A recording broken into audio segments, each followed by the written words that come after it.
Tonight, our story drifts not into glittering halls of kings or grand castles, but toward the overlooked corners of history, the places never painted or sung about. Here we'll walk beside medieval peasants, men and women without crowns, without horses, without names written in records. They carried no titles, left behind no monuments. Yet they endured plagues, hunger, and the long grind of labor with a quiet strength most of us could hardly imagine. If you find comfort in slow, steady tales, let this one ease you. Dim the lights, settle in, and listen as we step into a village lost to maps and memory. Its name, if it ever had one, has been forgotten. Nestled in a shallow valley, it hides from roads and rulers, existing in a crease of the land where the forest begins and the world seems to end. You've never seen a map. You don't need one. The village is bounded by the trees, dense and patient, as if ancient woods merely tolerate human presence. The fields are patches of soil, worked past exhaustion, and then worked again. To the north, they say, lies a river, spoken of with the same uncertainty as saints or dragons. This place is both your cradle and your grave. The distance between the two no more than a few dozen steps. The houses lean and sag, battered by countless winters. Their walls are a patchwork of mud, straw, and sticks, repaired endlessly by tired hands. Thatch roofs bow beneath their own weight, dripping where you can't quite reach. The air smells of damp wool, smoke, earth, and livestock. The road leading in isn't really a road at all, just muddy grooves filled with rainwater and mosquitoes. No one important has come this way in years, perhaps ever. Time itself feels vague here. Sometimes you hear a distant chapel bell carried on the wind. Other times, the sun and your aching spine are the only clocks you trust. A dozen families fill the village, everyone knowing everyone else, and knowing more than they say aloud. Leadership belongs to Tom, an old man who once spoke to a monk and now repeats the story often enough that no one bothers to argue. His goat looks healthy. His house still stands. That's enough to make him wise. Here, life is measured not by maps or deeds, but by landmarks past the old elm, or where the soil softens underfoot. A quarrel might be settled with a shrug, or perhaps a loaf of bread passed back and forth until neither side wishes to argue further. There is no inn, no tavern, no school. Strangers are rare enough to be spoken of for weeks, both feared and fascinating. Leaving is even rarer.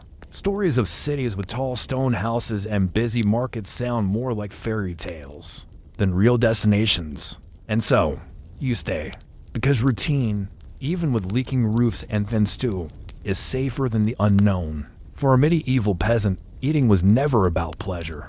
Food was survival, repetitive, limited, and rarely enough. What you had was a problem to solve each day with whatever scraps the land or luck provided. At the heart of nearly every meal was pottage, a stew that never truly ended. It simmered endlessly in a blackened pot by the hearth, receiving bits of barley, beans, cabbage, or onions when they were available. A bone, if fortune allowed, might flavor it for days until nothing remained but the memory of meat. It was rarely new, never finished, and never exciting, but it was warm, and warmth kept you alive. Bread stood beside the stew, though it was no soft, golden loaf. It was hard, heavy, and dark, baked from rye, oats, or barley. Wheat was for the wealthy. Peasants could barely imagine it. A stale hunk could serve as a plate, soaking up stew until it was eaten or tossed to animals. In the worsters, bark or weeds were ground into flour to stretch a harvest. That bitter famine bread broke teeth, but it kept bellies from collapsing entirely. Meat was rare. Chickens were more valuable alive for eggs, cows for milk. To slaughter an animal was a decision of desperation. When it happened, nothing went to waste. Fat, organs, even blood found their place in the pot. Pork was the most common, though only when a pig had to be killed and salted for winter. Fish offered another chance, but rivers and lakes often belonged to the Lord, and fishing without leave could cost more than hunger. The church shaped the menu, too. Meat was forbidden on Fridays and throughout Lent, pushing diets toward fish or simply thin bowls of vegetables. Sometimes even beaver tails were declared fish just to ease hungry consciences. Milk soured quickly, so it was churned into butter or pressed into hard cheese when possible. Both were luxuries. Spoiled milk was used anyway. You cut away the mold, whispered a prayer, and hoped your stomach was stronger than the sickness inside it. As for drink, water was uncertain, so most people turned to weak ale. A brew so low in alcohol even children drank it. It dulled thirst, kept disease at bay, and filled the space where clean water could not. If fruit was plentiful, cider might be made. Wine and mead were for nobles and priests, not for those who bent their backs in the fields. Meals were simple, a ladle of pottage, a rough wedge of bread, perhaps a sip of ale. On feast days, things changed. A goose roasted, a pie spiced if someone had traded well. Music humming by firelight, but most days were plain. You ate quietly, scraped the bowl, and hoped there would be enough for tomorrow. Survival was the flavor. Repetition was the recipe. Long before the Black Death swept across Europe, peasants already lived side by side with sickness. Illness was not an event. It was the background hum of life. Fevers, infections, swollen limbs, deep coughs, any of these could turn fatal. A small cut, a sip of dirty water, a flea bite could end a life as surely as famine or war.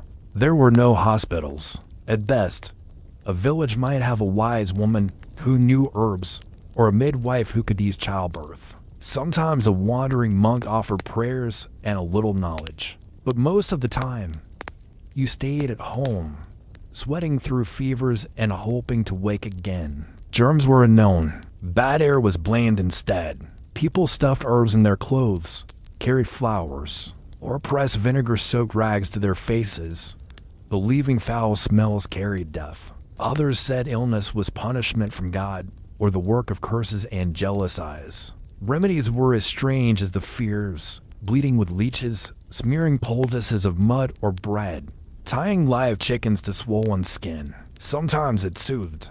More often it didn't. When the plague arrived in the 14th century, it was unlike anything before. The sickness came fast, a swelling in the groin or neck, a sudden fever, blood that blackened. People died in days, sometimes in hours. Villages emptied. Monks and priests, who once brought comfort, fell sick themselves. Funerals were abandoned, and mass graves swallowed whole families. Some peasants fled, others prayed louder, whipping their backs to beg forgiveness. A few turned violent, blaming strangers or sinners. Most simply endured, as they always had. And yet, even in the shadow of plague, life stumbled forward. Children learned which herbs might help, how to wrap a wound, how to wait out a fever. Families whispered prayers at night and told stories of survivors who lived through winter fevers, on garlic water and stubbornness. Disease was never gone, but neither was the will to continue. To survive was resistance, a quiet defiance against a world that seemed determined to end you. A peasant's home was not built to last. It was built to survive another season. Think of it less as a house and more as a fragile agreement between people and the land. Mud, straw, wood, and whatever scraps nature allowed, patched, repaired, and rebuilt over and over again. The walls bulged, the roof sagged, the floor shifted with each frost. Yet it stood, and that was enough. The walls were made of wattle and daub, sticks woven together, then plastered with a heavy mix of clay, straw, even manure. It cracked in the sun, crumbled in the rain, and had to be patched again before winter. The roof was thatch, golden when new, gray and leaky once the rains had their way. Buckets were placed beneath the worst drips. Floors were bare earth, hard in summer, soft in rain, frozen in winter. Rushes or straw were scattered to soften the mud.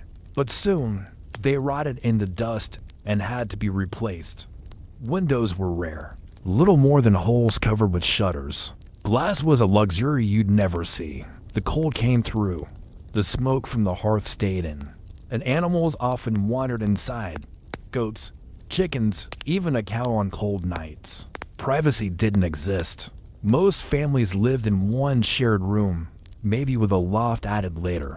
Parents, children, grandparents, a cousin, sometimes even a neighbor's orphan child, all slept, ate, argued, and worked in the same space. In the corner, a smoky fire gave light, heat, and the faint scent of stew that had boiled too many times. Strangers might see poverty, but you saw persistence. A roof still standing meant victory. A dry corner was treasure. You knew every creak, every draft, every place where the light slipped through the slats. It wasn't comfort in the way we think of it now, but it was home, and it held you as long as you held it together. A peasant's life was never entirely his own. Over every hut, every field, every harvest loomed the presence of a lord. The manor might be miles away, but its shadow stretched across your doorway. You could till the soil, reap the grain, and feed your children, but none of it was truly yours. The land belonged to the Lord, and by living on it, so did you. Rent came not in coins, which few ever saw, but in labor and goods. Days of your wheat belonged to the fields of the manor, your hands blistering on land that would never feed your family. At harvest, a portion of your crop was carted away to fill the Lord's granary. Chickens, eggs, a share of honey, a jug of ale, all part of the unending payment. Even firewood gathered from the forest might be claimed as his right. Refusing was not an option. The bailiff, the reeve, the soldiers reminded you where you stood. Then there were taxes beyond the Lord. The church demanded its tithe, a tenth of everything you managed to scrape from the earth. Even in famine, the priest expected his due, for God's share came before your own. Weddings, baptisms, funerals, all carried fees. A cow slaughtered without permission was another fine. To grind your grain at any mill but the Lord's was forbidden. His miller took a share. To dot it was a web of obligations, pulling at you from all sides. Yet rebellion was rare. Most peasants accepted it as the way of the world, as natural as rain or winter frost. To resist meant punishment, sometimes death. To endure meant survival. And so you bent your back, paid your dues, and prayed that the next season would be kinder. Freedom was a word that drifted through songs and stories, but rarely touched the soil beneath your feet for peasants. Faith was not separate from life. It was stitched into every breath, every sunrise, every season. The church bells marked the rhythm of your days more reliably than the sun itself. They called you to prayer, to confession, to weddings, to funerals, to moments of joy and despair alike. Religion was not an option. It was the framework that held your world together. The parish priest stood as both guide and gatekeeper. He baptized your children, blessed your marriage, and read the final prayers over your grave. He also collected the tithe, a tenth of everything you owned. Sometimes more when the church needed repairs or the bishop made demands. The Latin he spoke at Mass was foreign to your ears, but the chants, the candles, the incense, and the ringing of the bell carried a power deeper than words. The calendar itself was holy. Feast days punctuated the year, offering moments of relief from endless labor. On saints' days, work paused, and you joined neighbors in celebration, sometimes with music, sometimes with a little ale or a rare piece of meat. Lent brought fasting and reflection, reminding you of sin and salvation. Easter and Christmas brought joy, even if the food was simple and the songs old. Faith also explained the unexplainable. Storms, illness, a poor harvest, all could be seen as signs of God's will or his anger.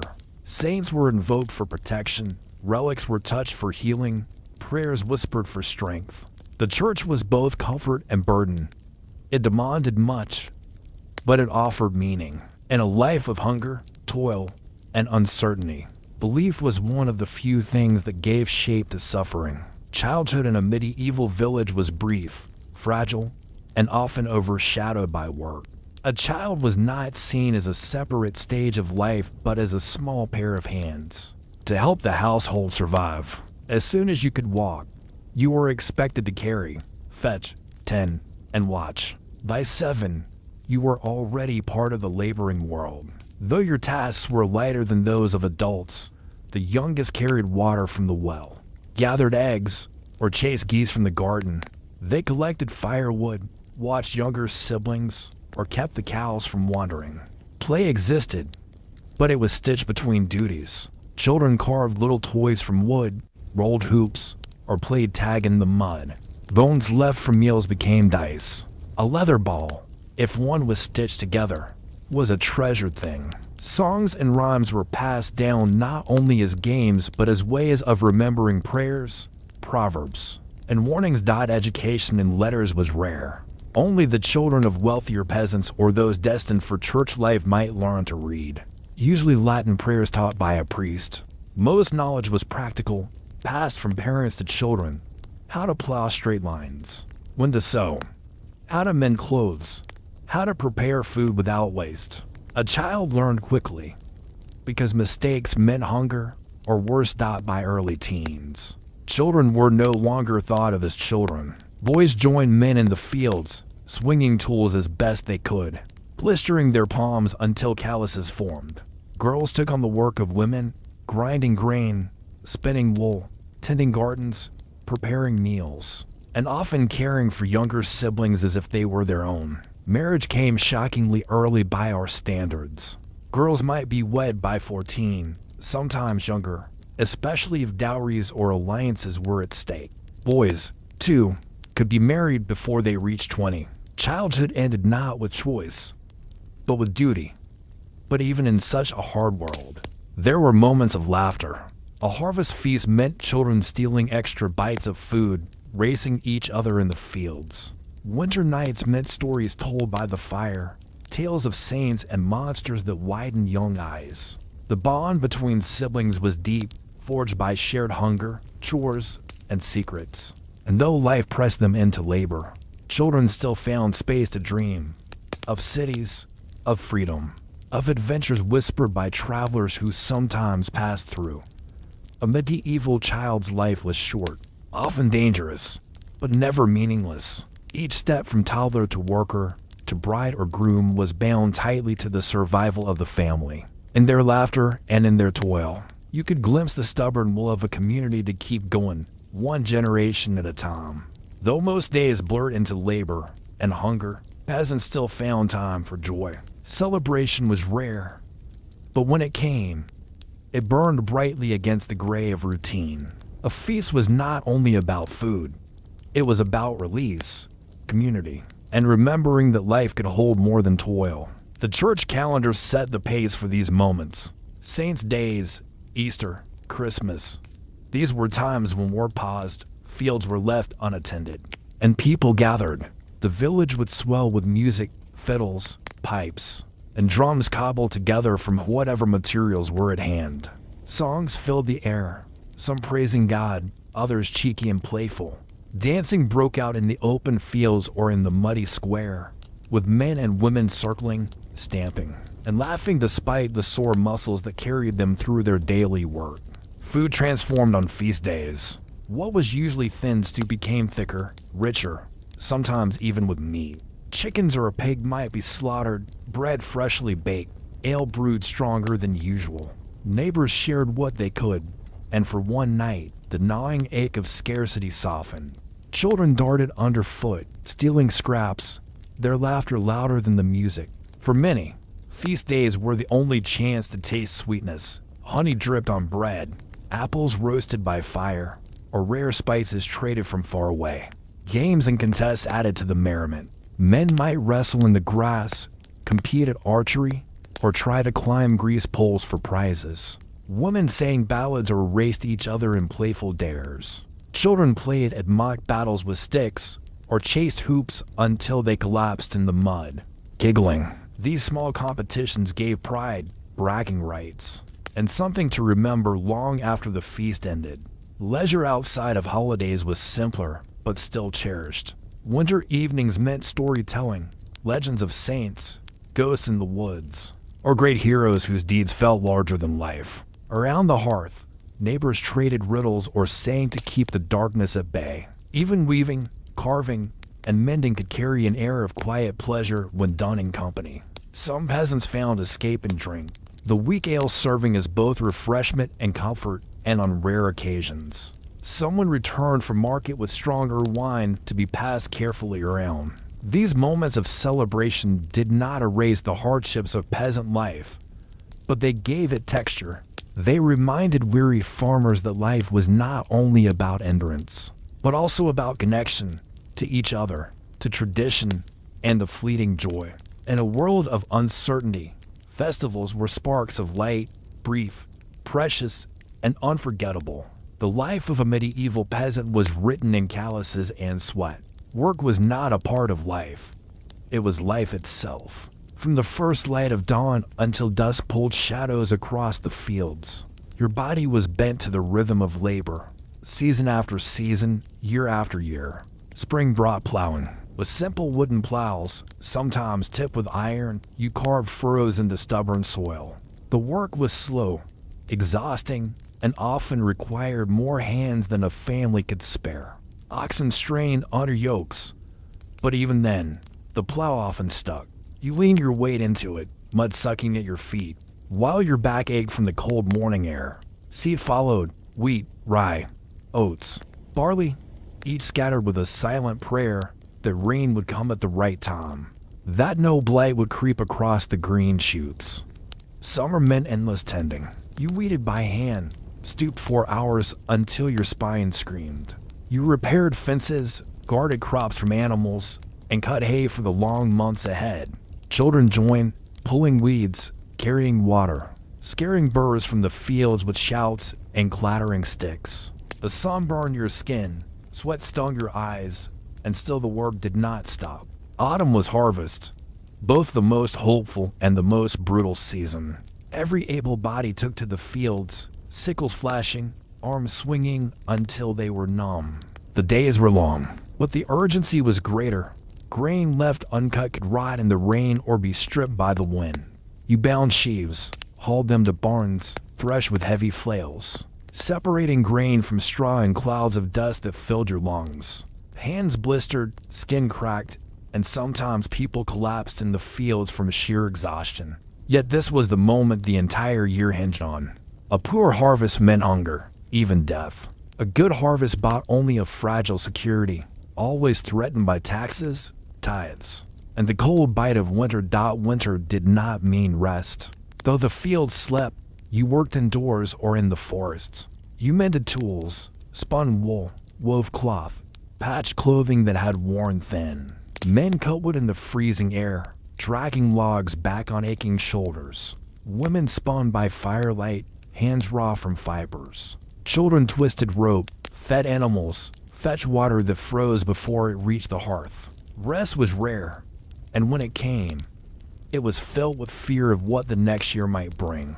The body bore the cost. Backs bent permanently, knees swelled, teeth rotted, and wounds often festered without healing. Splinters, cuts, burns, each carried risk. A simple infected blister could take a life. Yet peasants worked on, because stopping meant starvation. Work was not a choice, not a calling, but a necessity that shaped every breath, every meal, every night's sleep. And yet, even in this relentless toil, there was rhythm, even beauty. The fields turned from brown to green to gold, the sound of scythes swinging in unison, the creak of carts, the call of neighbors working side by side. It built a kind of music, harsh but familiar. Labor bound the community together as much as it broke bodies apart. In sweat and struggle, peasants carved not only survival but continuity, keeping the village alive. One aching day at a time. If labor was the constant heartbeat of a peasant's life, hunger was the shadow that followed close behind. It never truly left. It only grew sharper in years when the rains failed, or when the skies gave too much, drowning seed before it could grow. A single bad harvest was misery. 2 bad harvests in a row were disaster, and 3 could erase entire villages. Famine was not a sudden event. It crept in slowly, like winter fog. First, meals grew smaller. The stick grew thinner, stretched with water, weeds, and whatever scraps could be found. Bread was mixed with bark, acorns, or ground up husks, turning it bitter, hard, and barely edible. Then animals were slaughtered before their time. Chickens, goats, even plow oxen that families depended on for survival. Next, seed grain, meant for planting, was eaten. And when even that was gone, famine bared its teeth. Hunger hollowed faces and made bones sharp against skin. Children's bellies swelled while their limbs grew frail. Old people weakened and slipped away first, often willingly, eating less so the young could live. Disease traveled with famine. Empty stomachs and thin bodies could not fight infection. Dysentery, fever, and cough took those hunger had not yet claimed. Cemeteries filled as fields failed. Desperation drove people to desperate acts. Bark and nettles were boiled into foul soups. Roots dug from the forest floor became dinner. Horses, dogs, and even cats vanished into cooking pots. And whispered rumors, darker tales spread, of people stealing the bodies of the dead for meat, or even worse, of neighbors turning on neighbors. True or not, the fear itself was enough to stain memory for generations. The church bells still rang, but prayers often fell unanswered.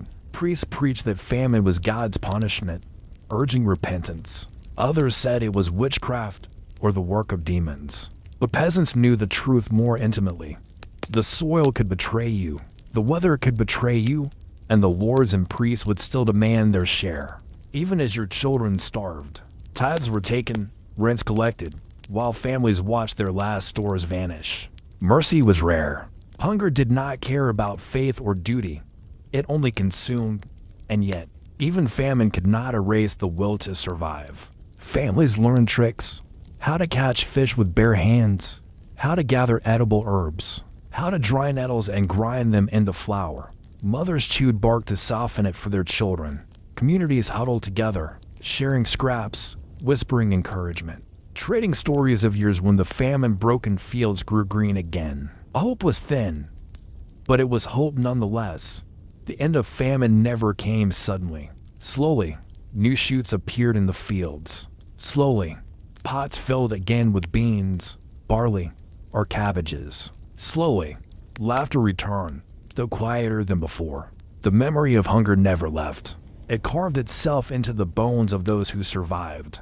A warning passed to children and grandchildren that life was fragile, that survival was never guaranteed, and that each meal was both a blessing and a victory. For peasants, war was not banners, glory, or nightly tournaments.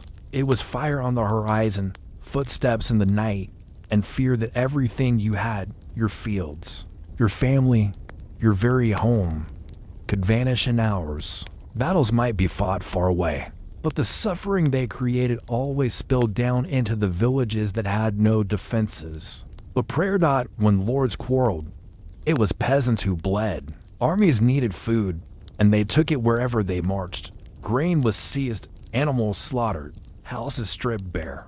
What could not be carried was burned, leaving blackened ruins where homes once stood.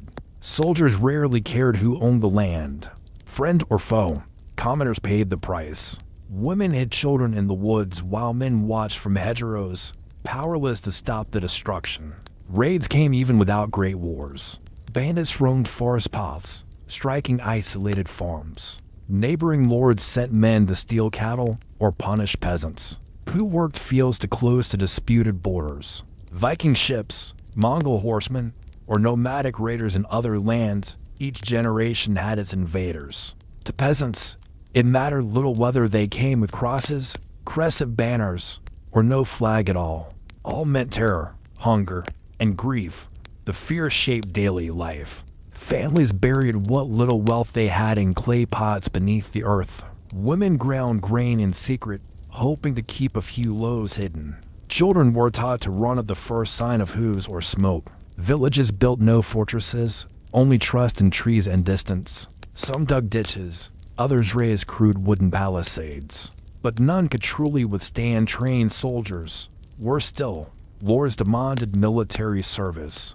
A peasant might be called to fight with little more than a wooden spear or a rusted blade. Fewer trained, fewer survived. And while men marched, their fields lay untended, guaranteeing hunger even if they returned alive. War was a tax paid in blood, more cruel than coins or grain. The scars lingered. Burned villages took years to rebuild, if they ever did. Orphans wandered roads, begging. Women bore children of violence. Songs and stories whispered of horrors. Neighbors hanged in trees. Entire hamlets vanished. Bells torn from chapels and melted into weapons. Were left ghosts, not heroes. Yet somehow, peasants endured. They rebuilt huts from ashes, replanted fields, comforted each other in the silence after screams faded. Fear became familiar, like hunger or sickness, another shadow to live with. And in surviving, they wove resilience into the fabric of village life. For every ruin, there was a hearth lit again.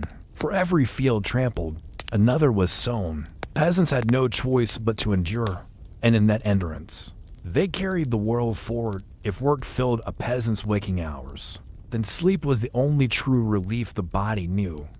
Though even rest was fragile and uncertain. Beds were rarely more than straw piled in a wooden frame or directly on the dirt floor, covered with old cloth, wool, or animal skins. Families often slept together in one space for warmth, parents with children, sometimes even with livestock kept indoors on cold nights. Privacy did not exist. Rest was communal. Survival bound all bodies close. Sleep itself followed the rhythm of nature. In summer, when days were long and work stretched late into the evening, peasants often took short naps instead of long nights of rest. In winter, when darkness ruled, they might spend more time in bed. Though cold and hunger made true rest uneasy, many practiced what today would be called segmented sleep, waking in the middle of the night to tend fires, check animals, or whisper prayers before returning to their straw pallets. Midnight was not for silence, but for quiet tasks and murmured talk. The body carried the marks of labor. Hands grew thick with calluses, backs bent early, knees wore down from endless toil in fields. Most adults suffered from aching joints, rotting teeth, and constant fatigue by the time they reached their 30s. Cuts and bruises were everyday companions, and even small wounds could fester into deadly infections. A peasant's skin was toughened by sun, wind, and soil, yet still vulnerable to fevers and plague. Their endurance was not strength born of choice, but of necessity. Food and rest shaped health in unequal measure. A well-fed peasant after a good harvest might recover from strain, but famine years left bodies wasted and brittle. Women bore children frequently, their bodies worn thin from pregnancy, childbirth, and labor combined. Many died young, their bones buried with little more than a prayer. Men too, broken by accidents or exhaustion, often did not live to see old age. Longevity was rare. Survival itself was an achievement. And yet, even within this harsh existence, there were moments of comfort. A fire on a winter night, with family huddled close, offered warmth and safety. A jug of ale eased pain, loosened joints, and gave laughter room to breathe. Festivals allowed bodies to dance, if only for a few hours, forgetting sores and scars. Songs sung together at dusk soothed weary minds as much as they did tired muscles. Rest was never guaranteed, but when it came, it was treasured, a fragile pause in a life of endurance. The medieval peasant's body was both burden and tool, worn down by hardship, but also astonishingly resilient.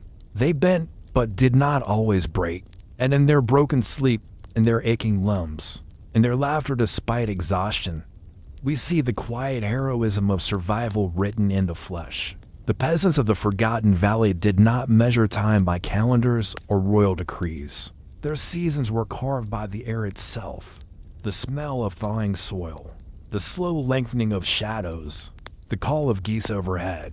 To them, the world was not divided into years, but into tasks: planting, tending, reaping, mending.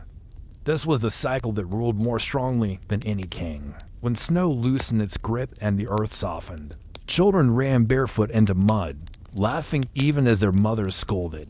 Men lifted their faces to the pale sun, muttering quiet prayers that this year's seed would not betray them. Women spread washing on bushes, their hands red from the cold stream, but their voices soft with the relief of longer light. Summer came with insects thick as smoke and with work that never ended. Fields swallowed bodies from dawn until dark, but evenings were filled with voices. Songs drifted across the valley, some wordless, some carrying tales older than the village itself. People told stories to chase away weariness, of hunters who tricked wolves, of maidens who wove rivers into threads, of stars that were once farmers who worked to well and were lifted to the sky. Autumn arrived with both bounty and warning. The fields glowed gold, but every sheaf cut was heavy with fear. Would the store last? Would the Lord's men demand more than could be spared? Still, the air was thick with roasting smells, and children darted between piles of grain like foxes. The valley hummed with both exhaustion and gratitude. Winter was silence, broken only by the crackle of fire and the mutter of wind against the huts. It pressed the families close, making them share warmth, share stories, share silence. Nights stretched so long that some believed time itself slept. Yet it was in winter that imagination bloomed most brightly. People dreamed of summers past and summers not yet born. Through all this, the seasons did not simply pass. They spoke. The flutter of leaves, the rhythm of rain, the glitter of frost. Each was a language peasants understood better than books or sermons. The valley was their scripture, and the turning year was the only text they truly read. In the hush of night, when the valley fell into silence and even the owls grew tired, the peasants lived a second life, the life of dreams. To them, dreams were not idle flickers of the mind, but messages, warnings, or sometimes cruel tricks played by spirits. A dream of clear water meant fortune. A dream of falling teeth meant death. Children learned these meanings as naturally as they learned to walk. For no morning began without someone retelling what they had seen in their sleep. Old Marta, who had survived more winters than anyone remembered, was the keeper of these interpretations. Her back was bent like a question mark, and her eyes clouded with mist. But her voice carried certainty. If a man dreamed of fire, she told him to guard his house against jealousy. If a woman dreamed of wolves, Marta warned that betrayal walked close. Some said she was half witch, others said she was touched by saints. In truth, she was both comfort and fear, and no one dared to ignore her. Superstition wove itself through daily life like invisible thread. When a crow sat on a roof, someone would spit 3 times to drive death away. If a child's hiccups lasted too long, neighbors muttered that an envious eye had cursed the baby. People hung bundles of herbs over doors, nailed horseshoes above thresholds, tied little bags of salt to children's belts. Every shadow in the forest had meaning. Every crack in the wall whispered a warning. The forest itself was a boundary, not only of land, but of understanding. By day, peasants gathered firewood at its edges, their laughter cautious. By night, the same trees turned into a cathedral of darkness, filled with sighs and shifting shapes. Children were told never to wander far, for there were things older than men, things that disliked being disturbed. Some swore they had seen pale lights drifting between trunks, or heard the sound of hooves though no animal was near. Folk tales grew from these fears. Mothers told of a woman in white who lured the lonely into marshes, of a black dog with eyes like coals that prowled crossroads, of spirits that slipped into houses through cracks and drank warmth from sleeping children. To outsiders, these were nonsense. To the villagers, they were as real as frost. Fear was not entertainment, but survival. To believe meant to live longer. Yet alongside fear lived hope. People read omens in the smallest things. The flight of geese, the way smoke rose from a chimney, the pattern of rain on the ground. A double rainbow meant luck. A hare running across a path meant guests would come. The world was alive with messages, if only one had the patience to notice. For peasants, who owned so little, the unseen world was wealth. Dreams gave them guidance, signs gave them order, and even dread gave them a kind of strength. Children grew up under these layers of belief, absorbing them as naturally as they absorbed language. A boy who stumbled in the field was told the earth spirits had tripped him for neglecting his prayers. A girl who found a four-leaf clover was praised as chosen by fortune. Laughter, warnings, scoldings, all carried the same lesson.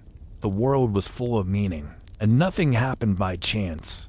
The unseen world gave peasants dignity, even if floors owned their bodies, even if priests judged their souls. The dreams and signs belonged to them alone. In their whispers of fear and hope, the villagers held power that no tax collector or bishop could take away.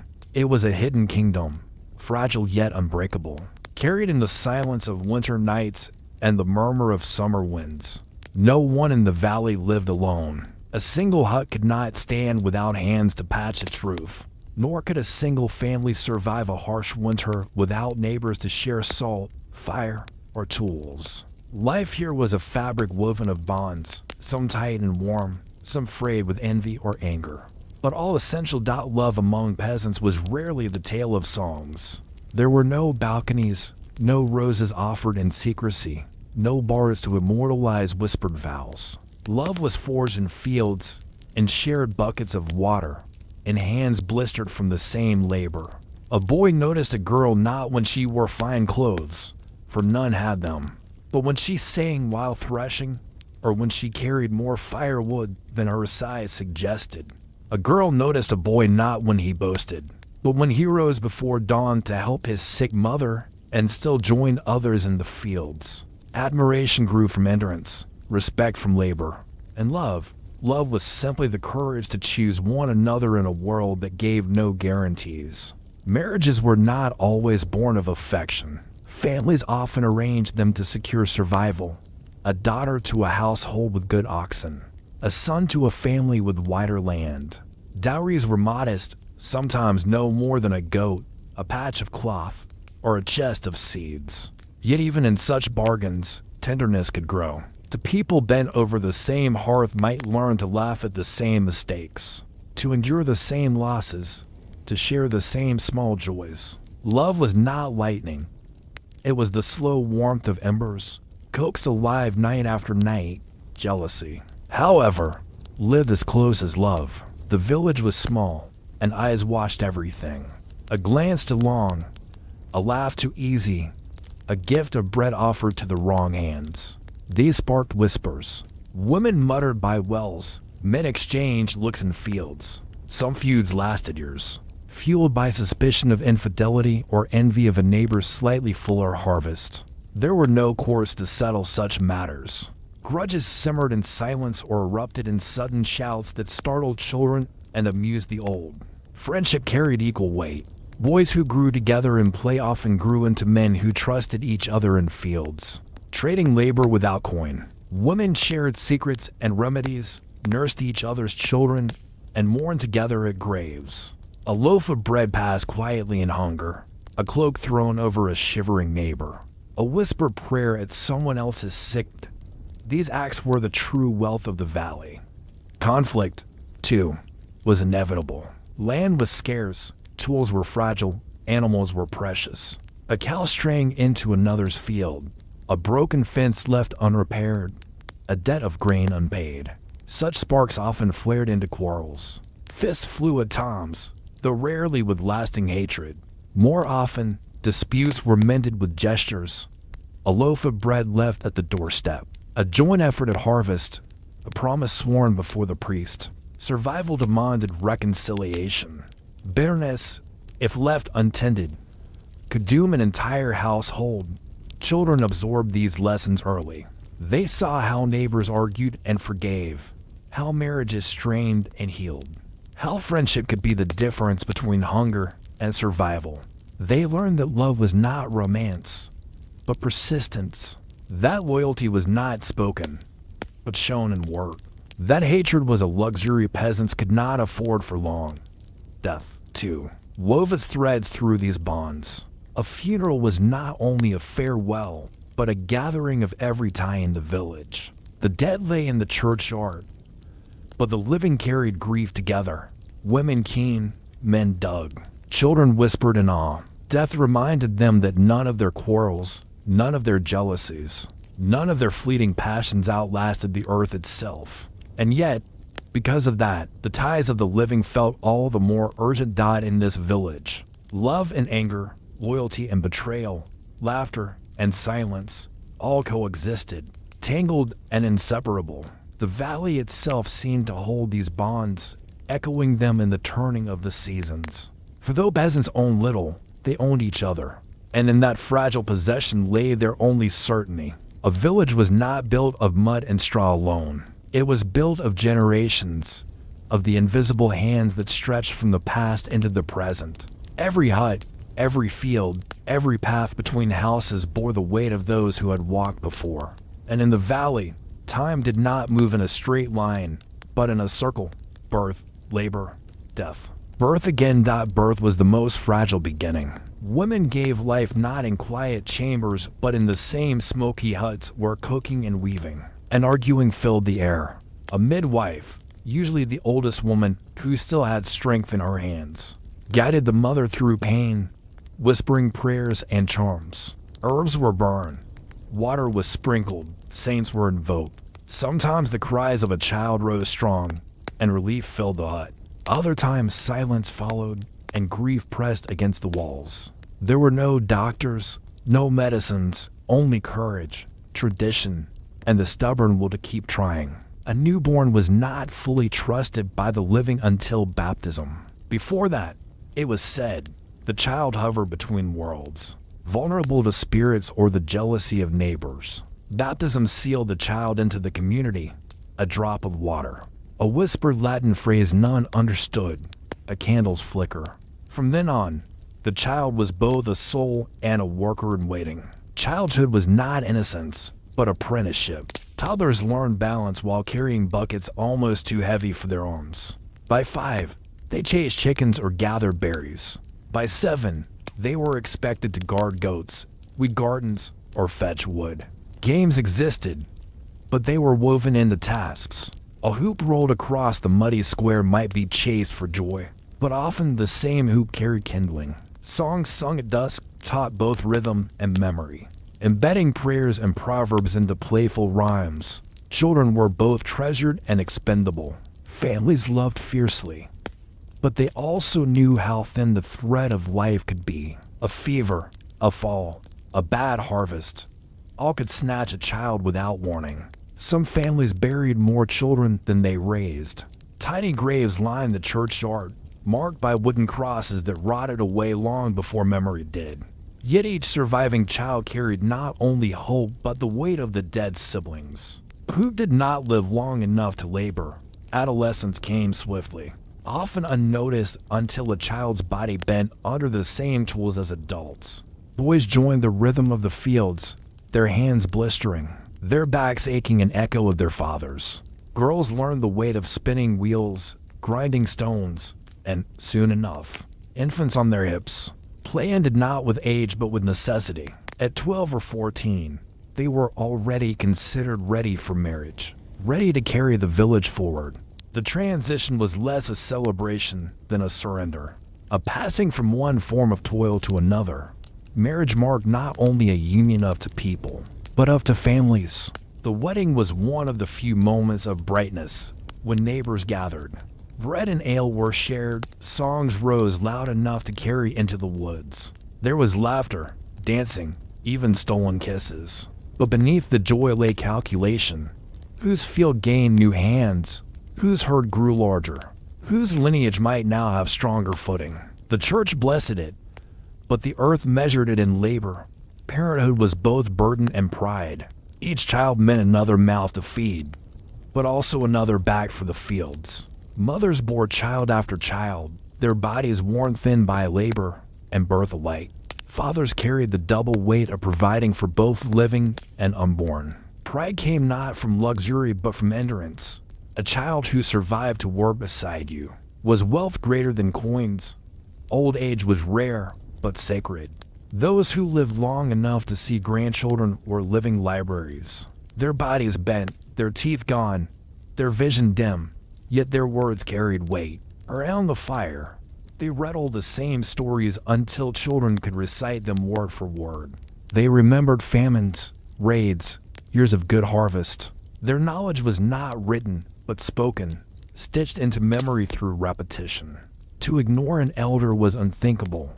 Their very survival was proof of wisdom. But age was also burden. Old bones slowed the work. Shaky hands spilled as much grain as they ground. Sometimes elders were left in the corner, muttering prayers while the young labored. Yet even then, they served. They watched children. They blessed seeds. They whispered charms against illness. When they finally died, the village mourned not only a person, but a storehouse of memory. Death closed the circle. Funerals were simple. A wooden box if it could be spared, otherwise just a shroud. Bells tolled, prayers were muttered, and the body lowered into soil that had already taken so many. Death was not an intruder. It was a neighbor, a familiar presence, always near. Children grew up watching burials, knowing their turn would come as surely as the seasons. Yet grief was real, sharp, and heavy. Women wailed, men dug, children stared. Each death reminded the village how fragile their bonds were, and how vital it was to cling to the living. And so, generation after generation, the circle turned. A cry of birth replaced a cry of mourning. A child who once carried water became a mother giving birth. An old man who had once swung a sickle became a story on someone's lips. The valley held all of it, joy, grief, endurance, and its silent hills. And though no book recorded their names, the peasants themselves were their own memory, their own history, their own fragile eternity. There were things that did not bend to the slow cruelty of seasons or the cold calculation of lords. They live in the small bright corners of life, the warm weight of a loaf into hands, the crack of a twig in a child's game, the song that rose when an old story returned to the tongue. These things, skills, songs, small mercies kept the valley whole in ways that neither law nor fear could touch. Craft lived in the hands. People remembered how to make what the world demanded of them. To men, fashion, fix. A woman who could spin a fine thread was as respected as a man who could bend iron. A good cobbler was wealth in wood and leather, for shoes that lasted through a hard winter were as important as an extra sack of grain. Trades were not grand in name, but they carried authority. The tanner knew the smell of hides and the secrets to soften them. The potter coaxed clay into vessels that survived fire and cold. Skills passed with touch. A child's fingers learned the right tug of twine by sitting on a knee and watching until their hands remembered. On certain days, the valley changed shape. Markets arrived like weather, not often, but with enough frequency to be a weather of its own. A peddler with a cart creaking under bolts and trinkets would appear at dawn, calling the names of things most villagers had never seen. He brought glass beads that caught sunlight and made women gasp, a scrap of bright cloth from a distant town, a small silver button so polished it looked like a star. Salt arrived sometimes in a wooden barrel, traded carefully for eggs or grain. Its arrival changed recipes and saved meat for months. For a day, the village unrolled into a larger world. People traded not only goods, but news. A rumor of a new bridge over the river. A rumor of a fair at a city market. A rumor of a strange man with a map who could read names of places like spells. Songs were the valley's public writing. Without books, people commemorated things by melody. A song might carry the name of a woman who had died in winter, or the legend of a fox that tricked an unjust taxman. It might hold the rhythm of a plowing day so that the field itself remembered how to bend. Children learned the verses with their chores. If you wanted to remember the order of tasks or the months when certain herbs flower, you sang. The simplest tune could be a map in sound, the line of a melody standing in for a footpath, all the way to the wrong tree and back. Songs smoothed memory. They held grief in their bends and joy in their refrains. It was common to hear an elderly voice start a line and to have half the children in the square pick it up as if they were stitching the tune together like cloth. The fire at night was a small court. People sat close, the smoke marking faces with a soft gray, and they summoned stories as if they were lamps to keep the dark sensible. The old told tales of lovers and rogues, of summers when blackberries grew so fat they could be eaten, until your fingers stained purple for days. They told of children who had walked away to find gold and returned broke but wiser. The young pressed forward for secrets, the one who had escaped a cruel master, the one who had seen a town where houses were taller than trees. Laughter broke the quiet. Sometimes a story turned into a song, and someone would start clapping a rhythm that echoed into the night. But alongside these small festivals lived the yearning for more. The valley bred a particular kind of hunger, not only for bread, but for horizon. A young man named Joran, who had tended his father's oxen since childhood, felt this hunger like a stone in his chest. He listened when travelers spoke of distant places where coins chime like rain, and where the sea crashed on rocks as loud as thunder. In the market, he found a foreign coin thin and coppery that he kept hidden under his straw. At night, he drew maps in the dust, following river lines with a stick, imagining the edges of the world. For many, this longing was a private ember, kept small so the family would not worry. For some, it became a decision: leave at dawn with a pack and a prayer, or stay and make a life around the old hearth. Leaving was a cleft in the hole. Those who left learned different languages, some barbarous, some city slick and hard, and brought back tales that bent the mind. A woman who had gone to a coastal town to serve in a baker's will return, with the taste of salt in her lips and a new way to braid dough. Another who had gone with a band of threshers might come back with a scar, but with songs that spoke of new customs, dances without a priest to lead them. Most who left did not return at all. Sometimes news arrived late, and the village mourned when a body was washed up in a stranger's field. The memory of the gone was a double thing: a pride at their courage and a heavy silence in kitchens, where their chairs sat empty. Rumors were the currency of distance. A single traveler's tale could warp a season. They have built a stone road to the next town, a man would say, and suddenly the world seemed nearer. They have a foundry that can make axes like no other, another claimed. And men in the valley began to dream of stronger plows. Sometimes rumors were lies spawned by those who wanted to gain by stirring restlessness. A merchant wanting a better price for cloth, or a lord hoping to draw men into service. But many rumors were merely hope dressed up as news. There was craft and leisure too. On long winter evenings, people did not sit idle. They carved, braided, and repaired, turning spare hours into things that lasted. Mothers wove patterns on small looms, simple crosses and waves that meant safety and river, while their daughters sewed coats trimmed with favors meant to catch luck. Men polished old tools, not only for use, but as an act of respect. A well-kept scythe was a promise that the fields would be honored again. Some made toys: wooden horses with painted eyes, rag dolls with stitched smiles, whistles made from reed. These objects held more than play. They were small beacons of continuity, things handed down with names and the weight of stories. Evenings could be a time of bargains, not only for goods, but for futures. A mother might sit beside a young man and listen as he promised to work on her land, in exchange for her daughter's hand. Promises were measured in days of labor, in the size of a dowry, and whether a man would leave his trade behind. These arrangements were pragmatic, but not without tenderness. Both sides weighed risks and rewards.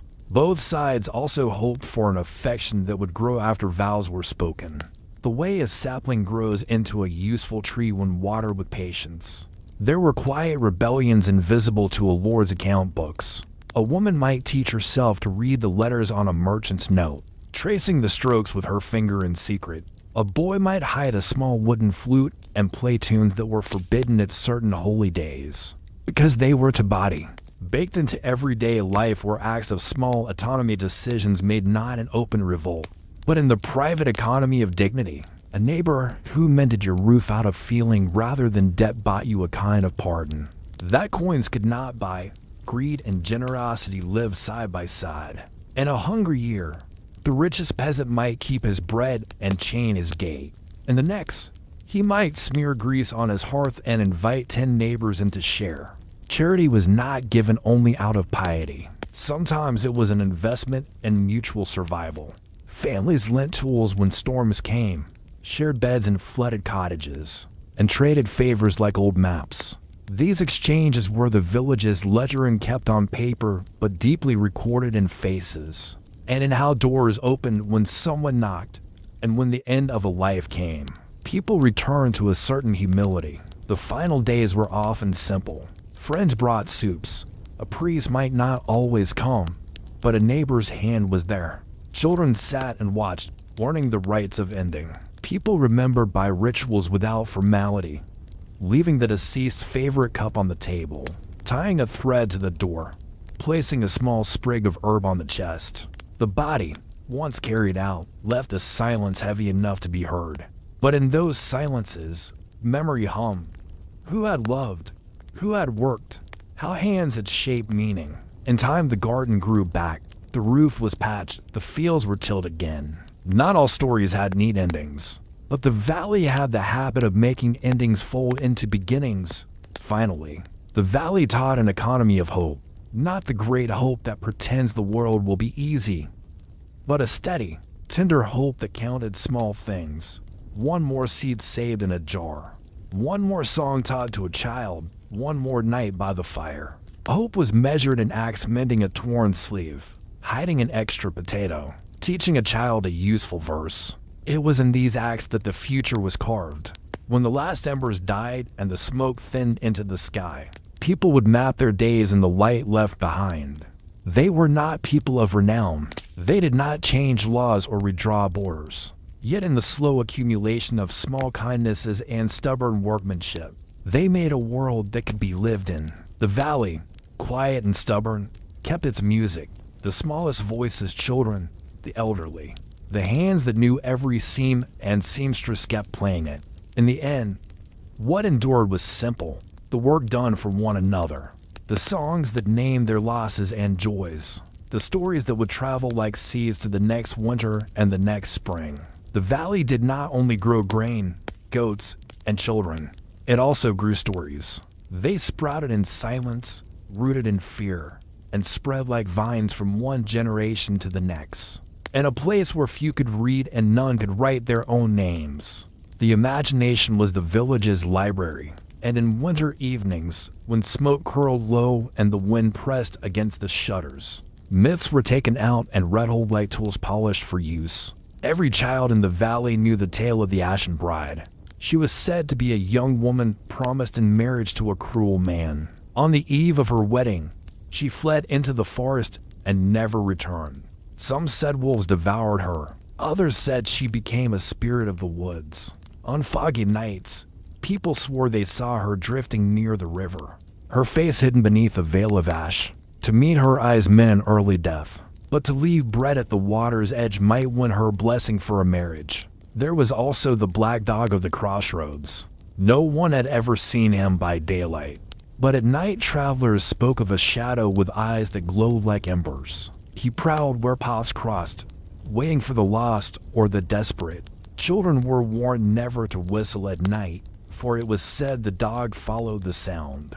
And once he followed, he never turned back. Some claimed he guarded treasure buried beneath the old oak. Others whispered he was the soul of a knight cursed for his cruelty. Either way, no villager passed a crossroads without making the sign of the cross and muttering a prayer. The forest itself was alive with tales. In its shadows lived the moth's mother, a spirit older than men. She was said to appear as a bent woman draped in green, her hair tangled with ferns, her breath smelling of earth after rain. Those who treated the forest with respect, taking only fallen branches, never cutting the youngest trees, might hear her humming, a tune that promised safety. But those who broke her rules vanished. Axes left in the woods overnight were found rusted. Hunters who mocked her whispers were found days later, their faces frozen in terror. Stars were no less full of meaning. Children were told that each bright point above was once a peasant, who had worked harder than death itself could claim. To rise into the sky, one must endure beyond hunger, beyond plague, beyond war, until the heavens themselves grew jealous. The Milky Way was believed to be spilled grain from the apron of a careless goddess, who, in her sorrow, left it shining forever. Men swore that if a star fell across the sky, it was a warning a lord would die, or a famine would come. Women whispered that a falling star meant a child would soon be born. Dreams were stitched into these myths. If a man dreamed of standing on a mountain, it was said he had glimpsed the edge of heaven. If a woman dreamed of walking barefoot through snow without freezing, it meant she carried the blessing of unseen hands. A dream of fire was feared. A dream of water was welcome. And some dreams were not spoken aloud, for fear that naming them would give them power. Children loved the frightening tales best. They shivered when told of the Candle Man, a figure said to wander the village on moonless nights carrying a single flame. If you followed him, the flame would lead you into the marsh, where no path returned. To stay safe, children were told to keep their faces turned away and to hold tight to their mother's skirts. Few adults admitted they feared the Candle Man, but on dark nights even the boldest men walked quickly past the marsh. Stories were not just diversions. They were laws dressed in imagination. The tale of the Ashen Bride taught daughters caution in marriage. The Black Dog reminded men not to wander at night. The Moss Mother instructed villagers to take only what they needed from the woods. In a world without written commandments, these myths were survival guides, sharper than any sword. And yet, myths also carried hope. They promised that peasants mattered, that their lives, so often overlooked, were noticed by spirits, by stars, by gods older than the church. They said that a loaf of bread offered at the river could win a blessing, that a whispered prayer beneath the oak might be heard. In a life of hunger and toil, myths were evidence that the unseen world cared. That suffering was not endured in silence. Elders guarded these stories like treasure. Around the fire, their voices carried rhythm as steady as a drum. Children leaned close, eyes wide, while embers painted their cheeks red. Every pause, every whisper, every gesture of the hand made the stories breathe. When the tale ended, silence hung heavy. The kind of silence that made the creak of the hut and the howl of the wind seem like voices of the myth itself. Generations layered the stories until they seemed older than the hills. And maybe they were. For myths, like seeds, sprouted not only in minds but in places. The crooked elm really did look like a woman's arm. The marsh really did glimmer strangely at night. To tell a story was to give shape to fear. And to give shape to fear was to hold it in your hand rather than let it roam free. And so, the valley lived not only on bread and stew, but on myths. They were the hidden harvest, grown in every season, passed from tongue to tongue like fire passed from stick to stick. And though no monk wrote them in his book, though no noble sang them in his hall, they endured. For as long as smoke curled above the huts, as long as children pressed their faces against their mothers for warmth, the myths remain, shadows given words, words given memory, memory given to the next night's fire. The valley had always been wary of footsteps that did not belong. Strangers were rare enough to be remembered for years. Their names turned into fragments of gossip. Their gestures were played like omens. Most who came passed quickly, merchants with carts or monks with begging bowls. But one autumn evening, when the air smelled of damp leaves and smoke, a man appeared on the path that led between the forest and the fields. He walked alone, carrying no cart, no banner, no companions, only a staff, a small pack, and a cloak frayed at the hem. By nightfall, the stranger had reached the cluster of huts. The village gathered as it always did when something unusual happened, not in welcome, but in wary silence, each person peering from behind doorways or fences. Tom, the old man who was called wise simply because he had outlived most others, stepped forward. "Your feet have carried you far," Tom said. "But far feet do not always bring good news." The man bowed slightly, his cloak brushing the dirt. "My name is Alaric," he said, his voice rough like unsharpened iron. "I come with no sword, no soldiers, no debts, only stories and a warning." His words stirred unease. Warnings were heavier than swords in these parts, for they often came true. That night, Alaric was given a place by the hearth in Marta's hut for the old woman, bent and sharp-eyed. said it was better to keep strangers close where one could watch them than to let them wander in darkness. He ate little, only bread and a sip of ale. But he spoke much. He told of roads broken by war, of towns emptied by plague, of fields left to weeds because no hands remained to work them. His story spread like fire across the room, casting shadows deeper than the smoke. The children listened wide-eyed, half afraid and half enchanted. The adults' exchange looks heavy with dread. If such ruin walked the land beyond the valley, how long before it reached their own doors? Only Marta watched with a strange calm, her wrinkled hand moving slowly over the bundle of herbs at her side, as if measuring the truth of his tale against the whispers of old spirits. When silence fell at last, Alaric looked into the flames. "The world beyond your hills is breaking," he said. "Lords fight each other. Priests die faster than they can be replaced, and the plague feeds on all without mercy. I cannot tell you when it will reach this place, but I know this: it will come. And when it does, the valley must choose cling to the old ways or walk a darker path to survive." His words left the villagers colder than the autumn wind. To hear the death and ruin move closer was one thing. To be told they would have to choose between faith and survival was another. Tom muttered a prayer. The children huddled close, and Marta only nodded, as though she had been expecting such a warning all along. That night, as Alaric lay on straw in the corner of the hut, the village slept uneasily. Dreams grew heavy, filled with black dogs, veiled brides, and the sound of unseen wings beating above the roofs. And in the morning, though the sun rose clear and cold, the valley no longer felt quite the same. The next morning, the village gathered again, drawn not by custom, but by unease. Alaric stood near the old elm at the center of the square, his cloak damp with dew, his staff pressed into the ground as though it rooted him there. The air was sharp, filled with the smell of wet earth and wood smoke, and silence hung as heavily as fog. "I spoke of a choice," Alaric began, his voice carrying even to the farthest hut. "You believe your valley hidden, safe from lords and wars. But the plague is not a soldier. It does not knock at gates or demand tithes. It slips through cracks. It rides on breath. It waits in silence. And when it comes, prayers will not be enough." The villagers shifted uneasily. Some crossed themselves. Others looked to Tom, as if his ears alone might shield them. Tom's goat bleated, breaking the silence, and for a moment the people almost laughed. But Alaric's eyes were steady, and his words dug deeper than any jest. "There are two ways," he continued. "The first is to cling to faith, to stand as you always have, trusting in God and in the turning of seasons. Perhaps some of you will endure. Perhaps your children will live, but many will not.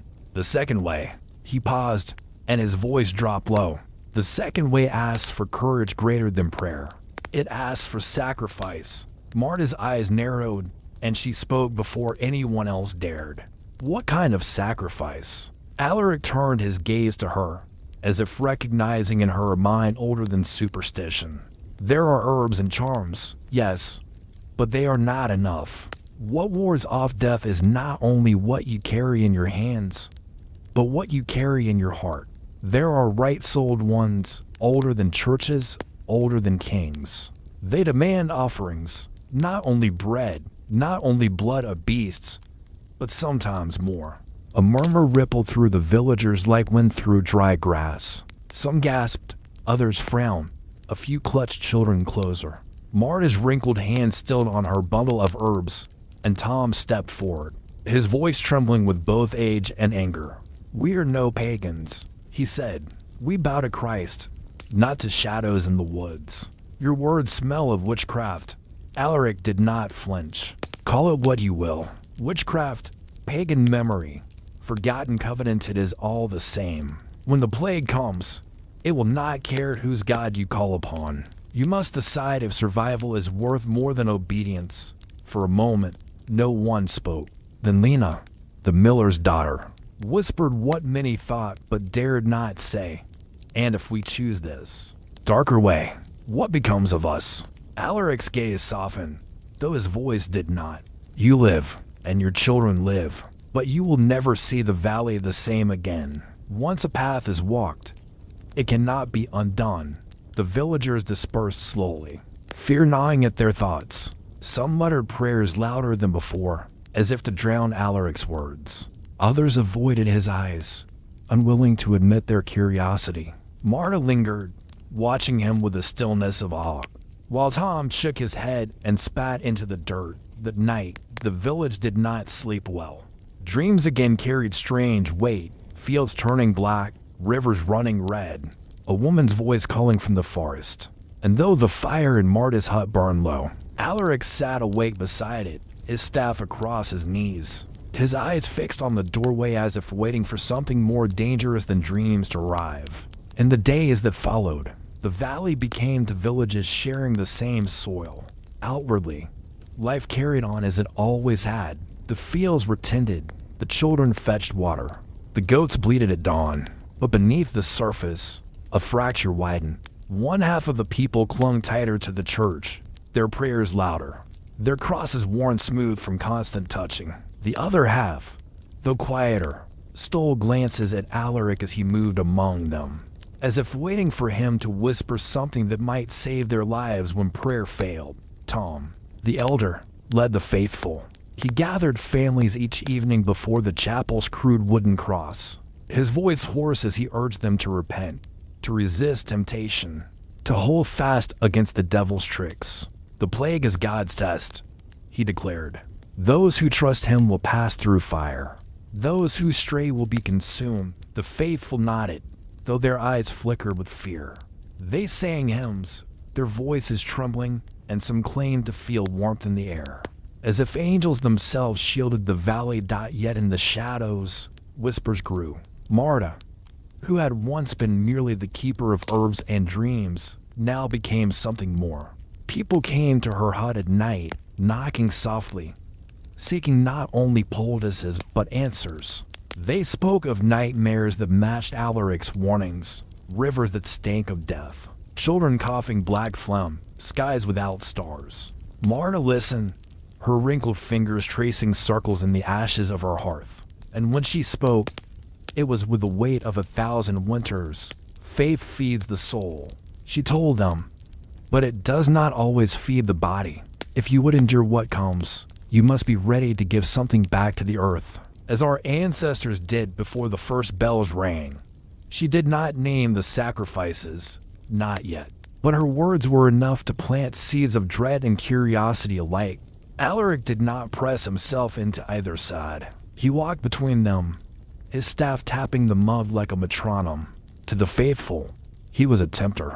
To the desperate, he was a guide. He answered few questions directly, choosing instead to tell stories of villages that clung to faith and withered, of villages that turned to older powers and lived but at a cost no hymn could erase. Children, too, felt the rift.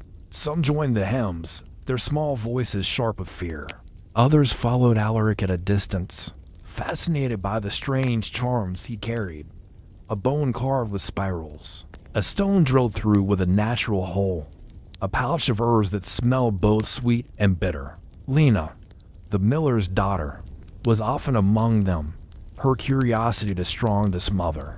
When her father caught her staring, he struck her cheek and warned her that no good came from watching shadows. But even the sting of the blow could not erase the pull she felt toward the stranger. The arguments began quietly, a loaf of bread shared in silence, a refusal to lend a tool, a muttered insult near the well. Then louder, shouts across the fields, curses traded when animals strayed. Neighbors who had once survived famine together now eyed one another with suspicion. Tom called these divisions the devil's wedge. Marta called them the beginning of truth. One evening, the conflict broke into open sight. A man named Osric, known for his temper and his oxen, accused his neighbor of stealing wood from his pile. The neighbor, desperate to keep his children warm, denied it. Words turned to fists, and blood stained the mud before others pulled them apart. Osric spat and shouted, "Better a thief than a pagan. Better my ox dead than my children cursed by your witch woman." His words struck harder than fists, and for the first time, the village could not laugh such anger away. That night, Alaric spoke again by the fire. His voice was low, but the flames caught his eyes, making them burn like coals. "You think you can choose neither path," he said. "You think you can linger in the middle, clinging to both faith and fear. But the plague will not let you. It will demand an answer. And when it comes, it will not wait for your prayers to ripen." The silence that followed was heavier than before. Mothers held children tighter. Men stared into the fire until their eyes watered. And even Tom, who never bent, looked at the ground as though searching for strength hidden in the soil far above. Clouds gathered, and the moon slipped behind them. The valley lay in shadow, the huts like broken teeth against the black earth. Somewhere in the forest, a wolf howled, and though the villagers told themselves it was only an animal, each heart beat with a certainty that darker things waited just beyond the trees. The days shortened, autumn deepened, and the valley held its breath as though waiting for something unseen. The arguments of the villagers had not faded. They had grown sharper, like knives left too long without sharpening. Every glance carried suspicion. Every silence was heavy with words unsaid. Yet no one dared to leave. The forest pressed into tightly, and the roads beyond were haunted by more than wolves. Tom's followers clung harder than ever to the chapel. They repaired its sagging roof with mud and straw, lit candles even when tallow was scarce, and sang hymns until their voices cracked. Some fasted in the belief that self-denial might ward off the pestilence. Others carried crosses carved from oak, wearing them on rock cords around their necks. Tom himself seemed both stronger and frailer. His voice roared with faith, yet his body shook when no one was looking. He told them often, "Hold fast, children of Christ, for no shadow can outlast his light," and the people nodded, though the shadows in their dreams grew longer in contrast. Marta's hut became a second chapel of sorts. By night, the fearful came in ones and twos, bearing gifts of eggs, cheese, or strips of cloth. They sat by her hearth as she fed the fire herbs that hissed and sparked, filling the air with bitter smoke. She spoke of old ways, not openly, but in riddles, of how bread crumbled into earth could feed more than worms, of how the blood of beasts could draw lines that no sickness crossed, of how a whispered vow by moonlight could bind a family tighter than chains. Some left horrified, others curious, and a few with their minds already half made up. Alaric remained a shadow moving between the two worlds. To some, he was a prophet. To others, a danger. He wandered the fields during the day, speaking little, touching the soil as if listening for something beneath it. At night, he lingered by the fire, his eyes catching every flicker of flame, his voice carrying stories from distant lands where pestilence had devoured whole cities. "I have seen bones piled higher than men," he said once. "I have seen priests bury priests until none were left to say the prayers. And I have seen villages where only the dogs survived." His words silenced even the boldest, for they carried the weight of truth heavier than fear itself. One night, as frost whitened the thatch roofs and the stars shivered above, Lena crept to Marta's hut. She carried no gift, only questions that burned the hot to smother. Marta let her in, her eyes sharp despite the hour. The girl whispered, "Is it true? Must there be more than bread, more than beasts? Must it be people?" Marta studied her long, the firelight painting her wrinkles into deeper lines. "The earth takes what it needs," she said at last. "Sometimes it is enough to give grain, sometimes milk, sometimes the blood of a lamb. But there are years when the hunger is deeper." And then she broke off, tossing another bundle of herbs into the fire. Sparks leapt upward, and for a moment Lena thought she saw faces in the smoke, pale and pleading. She pressed her hands to her ears, but no sound came, only the crackle of burning leaves, terrified. Lena fled into the night, yet even as her breath misted in the cold air, she felt a strange pull like a thread tying her to what she had seen. She knew she should tell her father, tell Tom, tell anyone, but the words stuck in her throat, heavy as stones. Meanwhile, others began to act. Small things at first, a loaf buried in the fields, a black rooster slain, and its blood scattered at the boundary where forest met farmland. A few villagers claimed their dreams grew lighter afterward, that their cough ceased. Their children slept without fear. Word spread in whispers, and soon more began to try. Not everyone believed, but doubt itself was dangerous. Was it better to mock the offering and risk the plague, or to try and hope? Tom confronted Marta at last. It was at dawn, the mist still clinging to the valley floor. He stood before her hut with half the village at his back, a wooden cross in his hand. You poisoned them with lies, he thundered. You lead them to damnation. This valley will not bow to idols, not while I draw breath. Marta stepped out slowly, leaning on her stick, her eyes bright as embers. And what if your breath is not enough? What if prayers do not fill bellies, nor stop the black swellings that will come? Will you dig every grave with your faith alone, Tom? The people watched, torn between the two. Some crossed themselves, others stared at the ground, unable to choose. The mist swirled around their legs, hiding where one shadow ended and another began. For a heartbeat, it seemed the earth itself held its breath. Alaric appeared then, as if from nowhere, standing between them. His staff struck the ground once, sharp as thunder. Enough, he said. The plague does not wait for your quarrels. It is already nearer than you know. His words froze them more than the chill air, for in his eyes there was no threat, only certainty. That night, the dreams came again stronger, darker. Children woke screaming of faceless men standing at the foot of their beds. Women dreamed of rivers of ash. Men saw themselves digging graves that had no end. And when dawn came, a crow perched on the chapel roof, cawing until its voice broke. No one dared to chase it away. The valley had always known sickness. Children coughed through winters, fevers came with summer heat, and wounds turned foul if not tended. But what arrived now was different. It came quietly, like a shadow slipping beneath the door. The first was Osric's youngest son. He woke one morning with swollen glands beneath his neck, his face hot and pale at once. His mother thought it a fever, nothing more, and laid him on straw with damp cloths across his brow. But by evening his body shivered as though winter itself lived inside him. His breath grew shallow, his lips darkened. When his skin bloomed with blackened spots, the whispers began. Neighbors avoided the house, crossing themselves as they passed. Osric stood outside, his fist clenched, shouting that it was only a sickness, that his boy would rise again. But fear is louder than words. By nightfall, no one came near. The boy died before dawn. His cries faded in the silence, and the silence into weeping. The body was carried quickly to the edge of the woods, wrapped in rough cloth, laid in a shallow grave. No priest came, for Tom feared to stand close. He muttered prayers from a distance, his voice trembling in the mist. The earth swallowed the boy, but the fear remained above ground. 2 days later, another child fell ill. Then a woman, her armpit swollen, her eyes glazed. Within a week, 3 more had followed. The valley's rhythm faltered.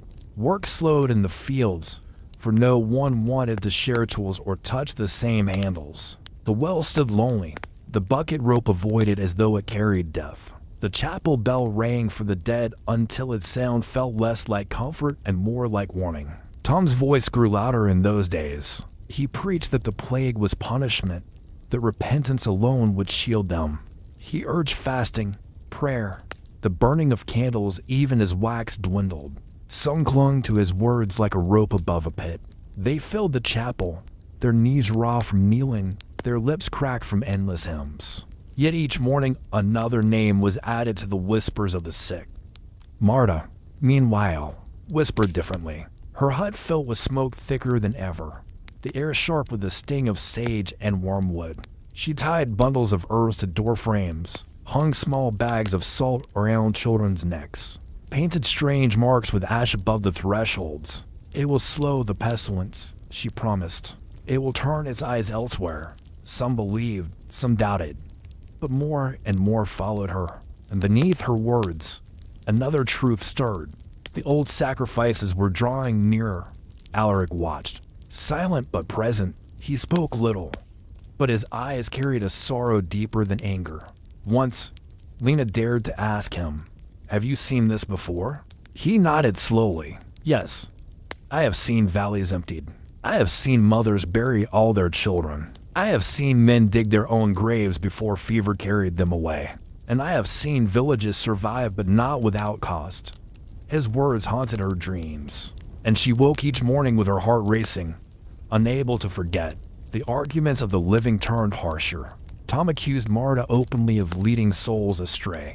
Marta retorted that Tom's prayers filled graves faster than earth could cover.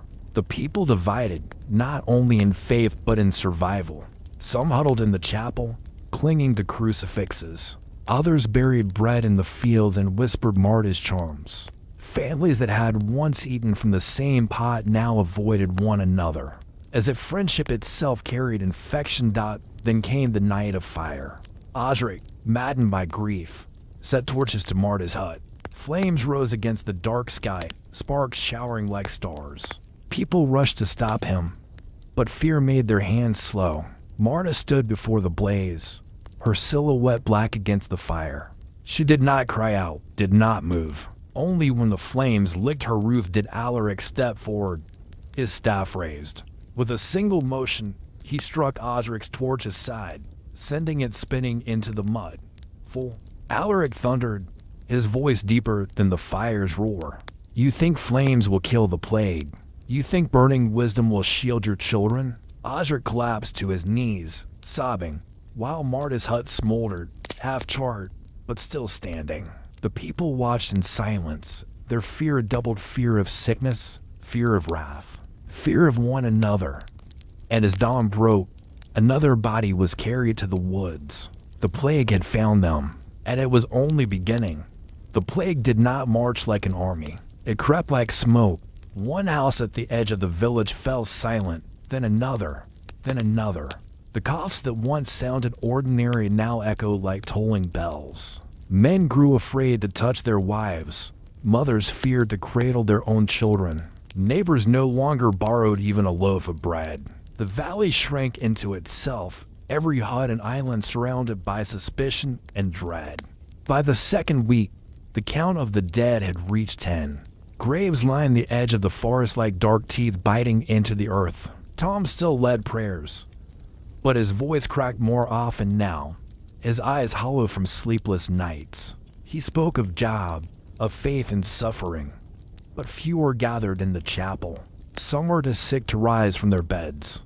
Others had turned away entirely, whispering that God had abandoned them or that he was punishing them too cruelly to bear. Marta's hut became crowded, though she accepted only a few at a time. She mixed stronger brews, fed fires with bundles of bitter herbs, and drew symbols on foreheads with ash. "These will help you endure," she promised, though even she did not say survive. Yet the people clung to her, desperate for anything that was not silence and death. And still, behind her words, another weight grew heavier, the unspoken knowledge that herbs alone could not turn back. What had begun? It was one night, beneath a moon swollen and red, that the first secret offering was made. A goat was taken, its bleeding muffled with cloth, its throat cut at the border of the fields. Its blood was poured into the soil, steaming in the cold night air. Those who gathered swore they heard the earth sigh, as though drinking. Marta stood with them, her face solemn, her hand steady as she scattered herbs into the crimson pool. "It is a beginning," she said softly, "but the earth hungers more." Word of the rite spread quickly, though none admitted to speaking.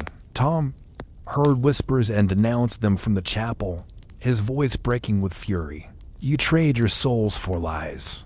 You will bring damnation on us all." But even as he thundered, his congregation dwindled. The sick no longer came, and the living feared to sit close together. His cross, once a symbol of unity, now stood like a lonely sentinel, unguarded, unheeded. Then came the night of the black dog. Lena was the first to see it, a creature larger than any hound. Its fur matted, its eyes glowing faintly in the dark. It prowled the edge of the fields, its paws leaving no prints in the frost. She called out, but it did not look her way. Instead, it raised its head and howled, a sound that froze the marrow of every villager who heard it. Some said it was death itself, walking on four legs. Others whispered it was the guardian of the old rites, summoned by blood spilled on the earth. Fear thickened until the air itself seemed poison. Families barred their doors, shuttered their windows, yet still the plague found them. Coughs rattled through the night, and the smell of sickness clung to the air. Men with shovels grew weary, their backs bent from digging graves that multiply like weeds. The children stopped playing, their laughter replaced by silence too heavy for their ears. Then came the first human sacrifice. None spoke of it openly, yet the story seeped through walls like smoke. A man, fevered and dying, begged not to be buried nameless and cold. His family, broken by grief, carried him to the edge of the fields where the goat's blood had once soaked the soil. There, beneath the red moon, he offered himself. They said Marta was there, her hand steady, her voice low as she chanted words older than any prayer in the chapel. They said Alaric turned his face away, unable or unwilling to stop what was done.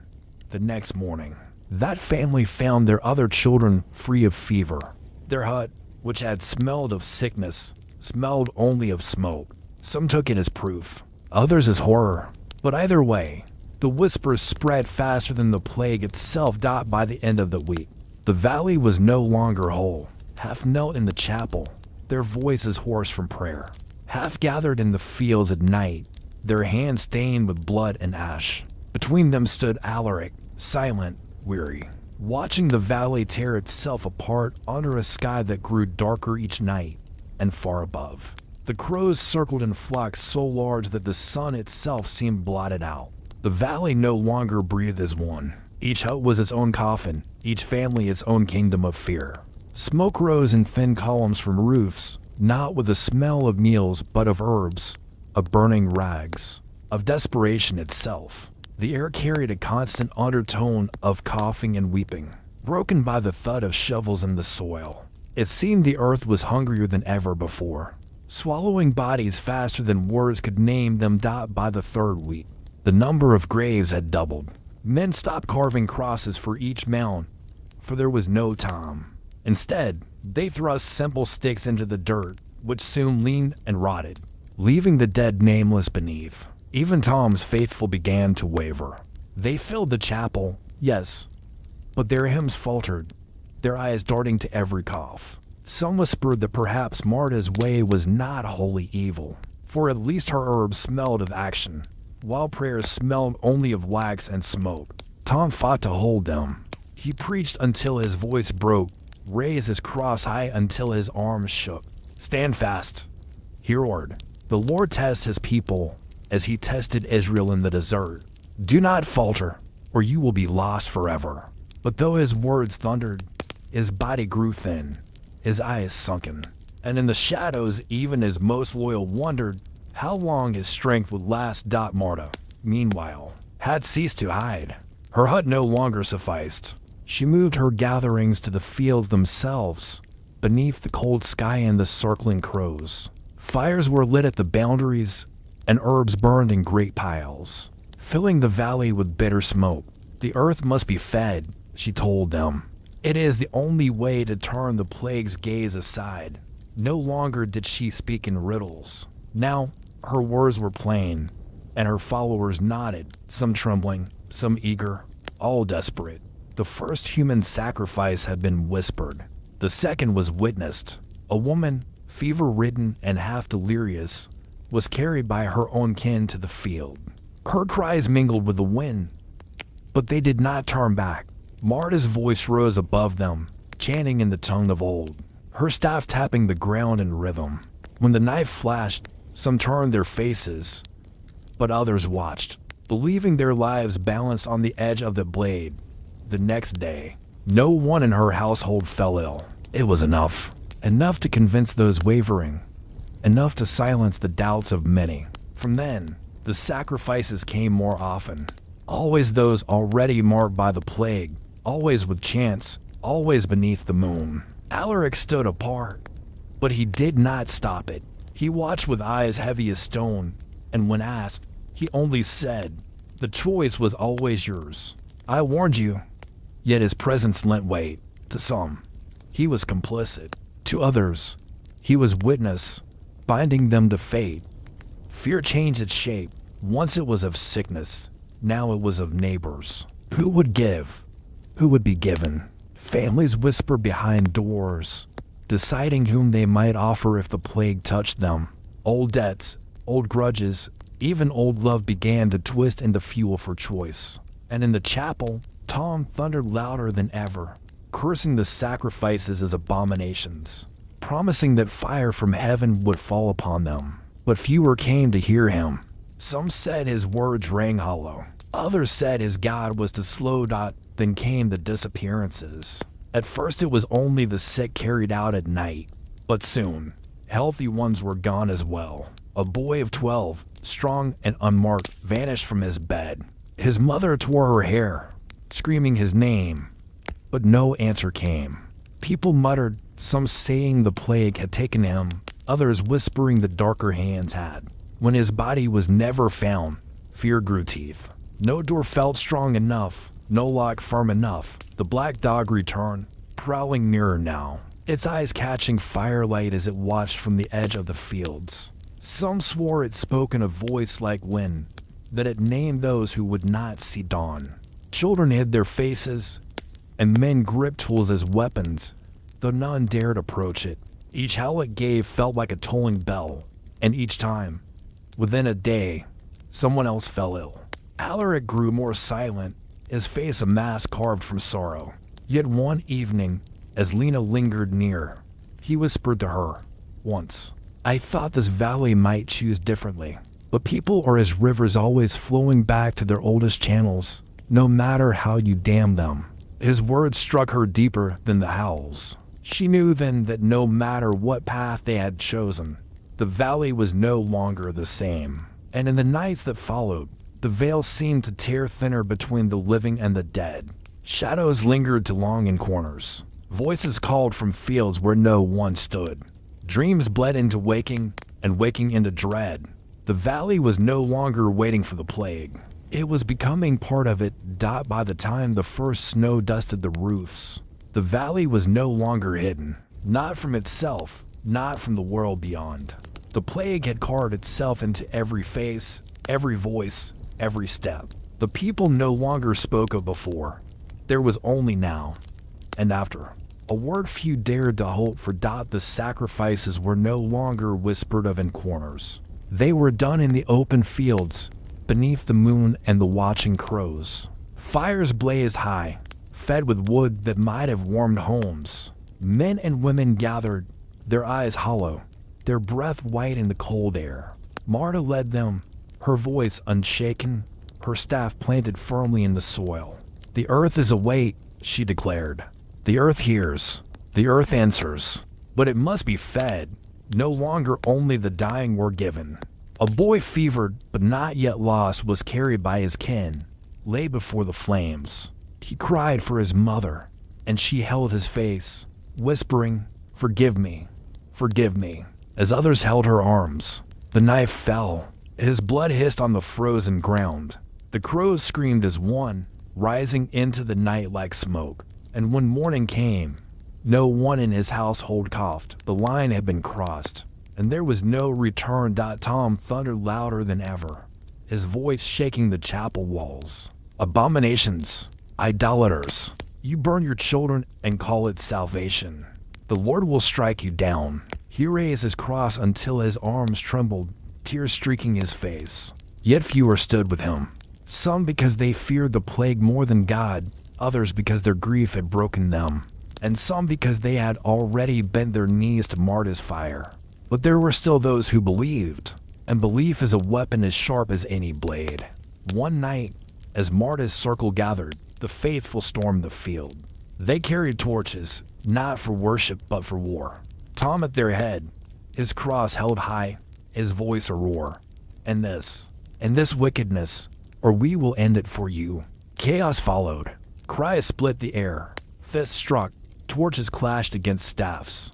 A woman fell into the fire, her screams tearing through the night before silence claimed her. The crows wheeled overhead, shrieking, their wings black against the moon.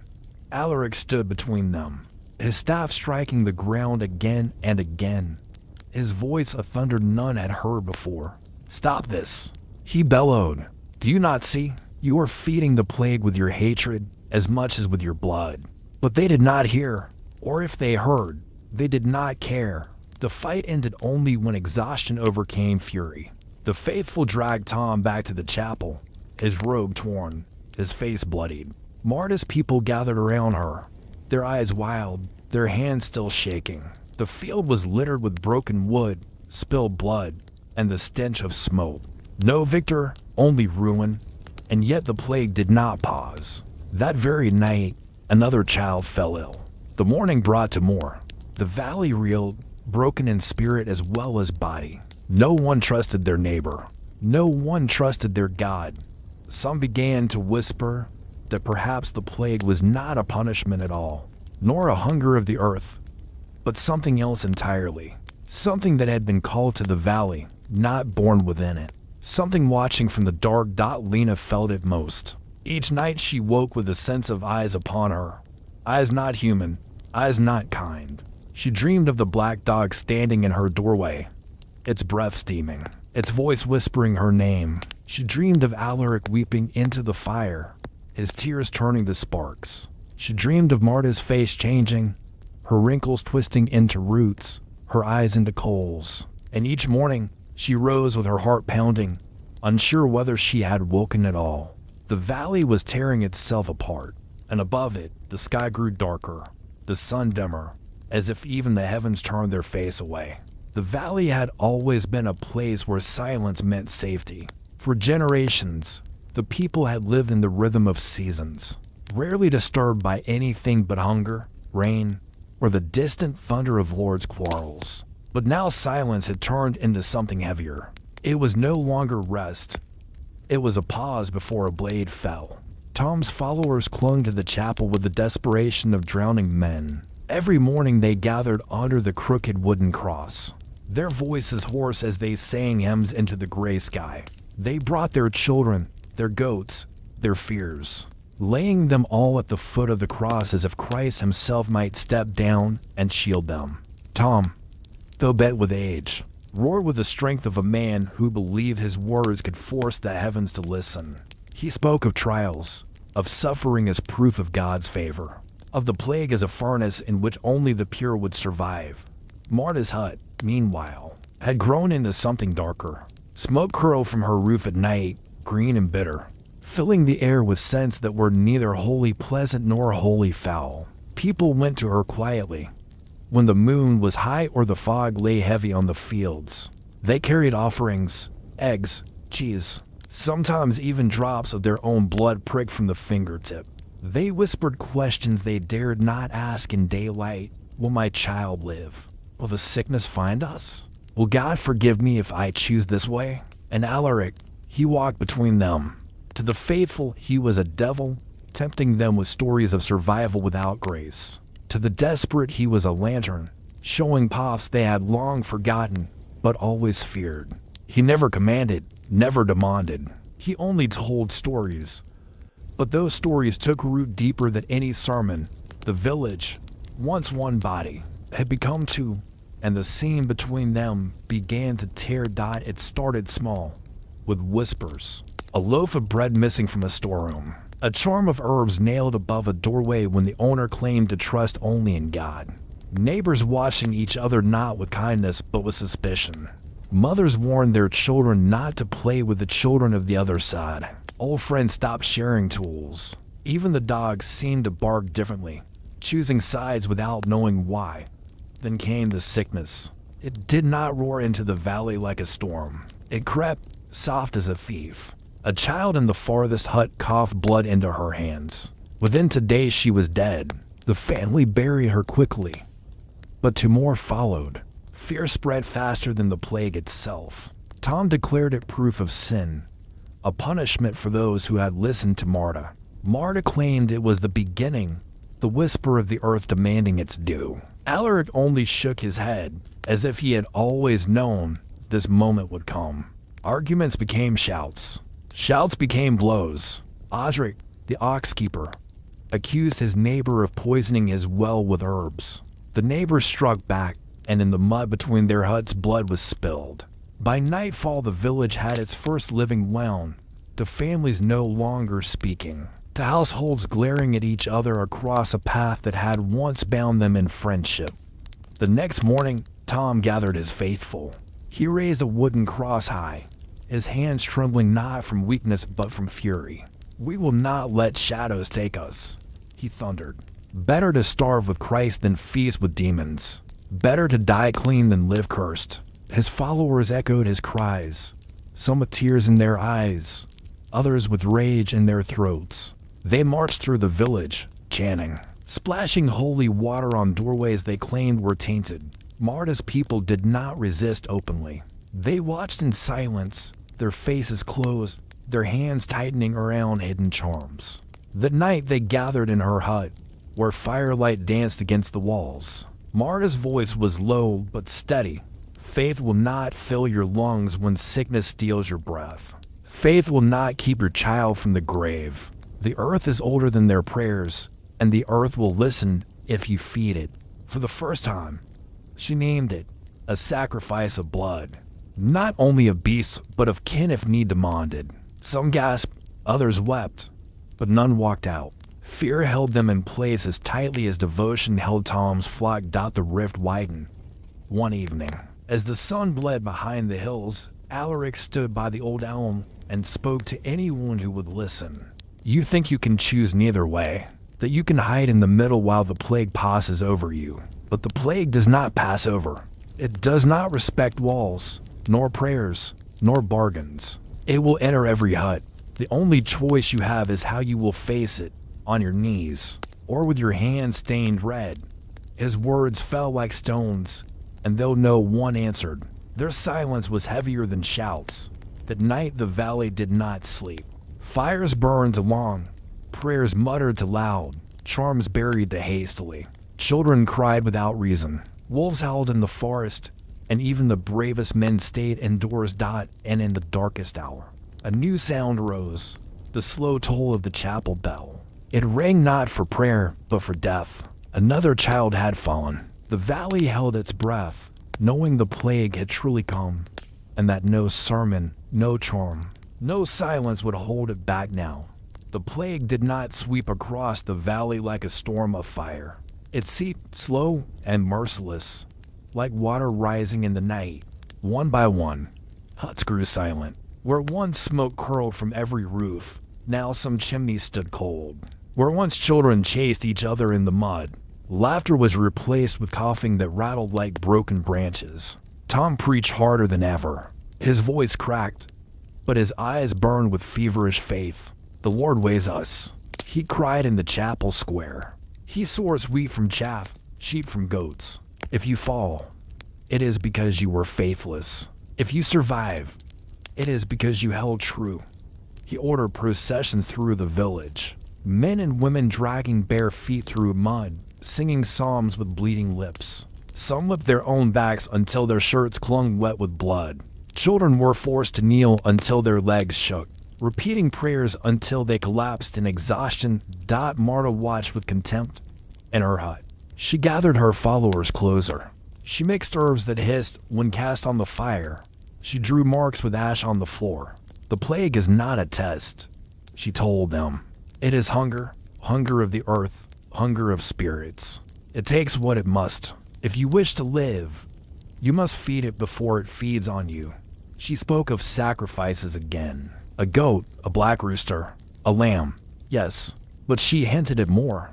When the hunger grows, when the earth cries louder, what will you give? Will you wait for it to take your child, or will you choose what to offer? Whispers turned into deeds. A farmer, desperate, slit his goat's throat at midnight and buried the carcass at the edge of the field. The next morning, he swore his wife's fever had broken. Others followed. Chickens vanished, their blood staining the earth near Marta's hut. Bread was buried in furrows. At night, smoke rose thicker, and the faithful crossed themselves more fiercely as they passed her door. But still the plague spread. The first to fall among Tom's flock was a woman named Elwyn, mother of 3. She had walked in every procession, whipped her back raw, prayed until her voice was gone. When the swelling came to her throat, Tom declared it a trial of job. She died into days, her children coughing beside her. They'd have followed. Tom stood at their grave with shaking hands, his faith louder than his grief. The Lord calls his saints home. He shouted, though his eyes were wet, "Do not fear death, fear only sin." Yet more graves opened, and more smoke vanished from chimneys. Even Tom's most faithful began to doubt. Some drifted toward Marta, whispering that prayer was not enough. Others clung tighter, terrified that doubt itself was a sin worse than plague. The valley was no longer split in two. It was shattered into pieces, every family a battleground of belief and dread. And Alaric watched. He did not command, but his presence pressed on them like a storm on the horizon. Children followed him in secret, whispering questions. Men lingered near him, listening though they pretended not to. Women met his eyes and quickly looked away, as if afraid he could see what they hid.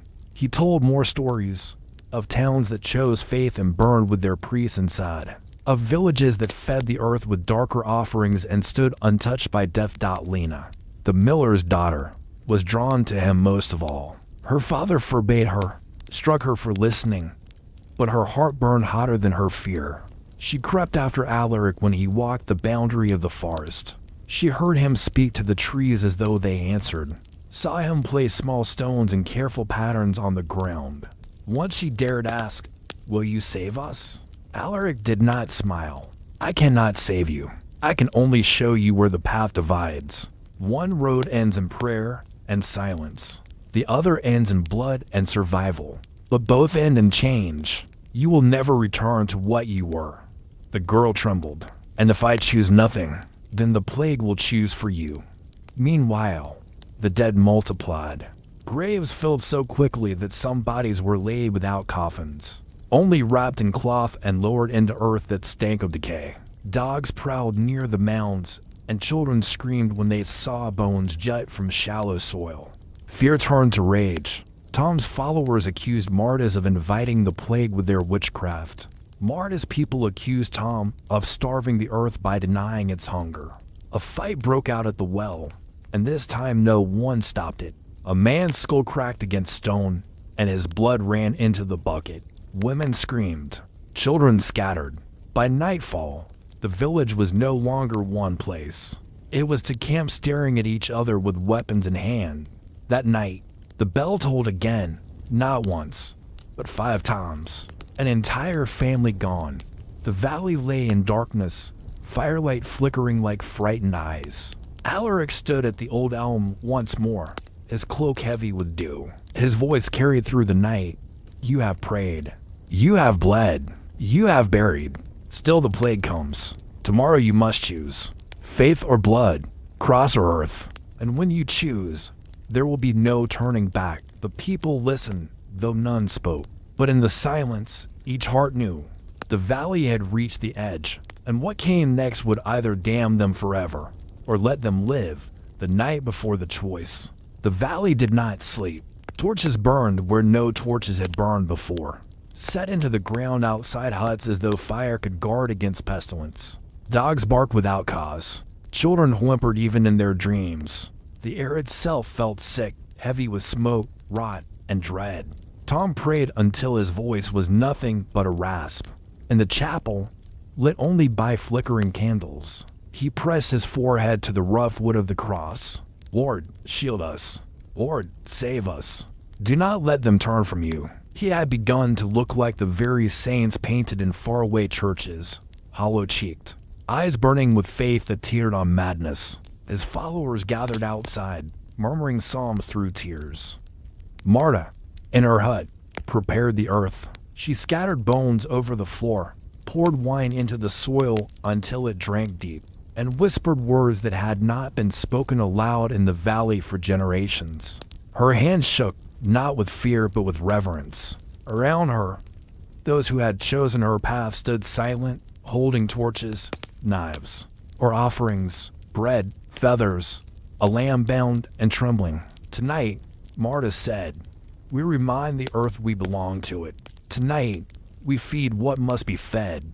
And Alaric, he moved between them, his face unreadable. He watched Tom as one might watch a man walking into fire.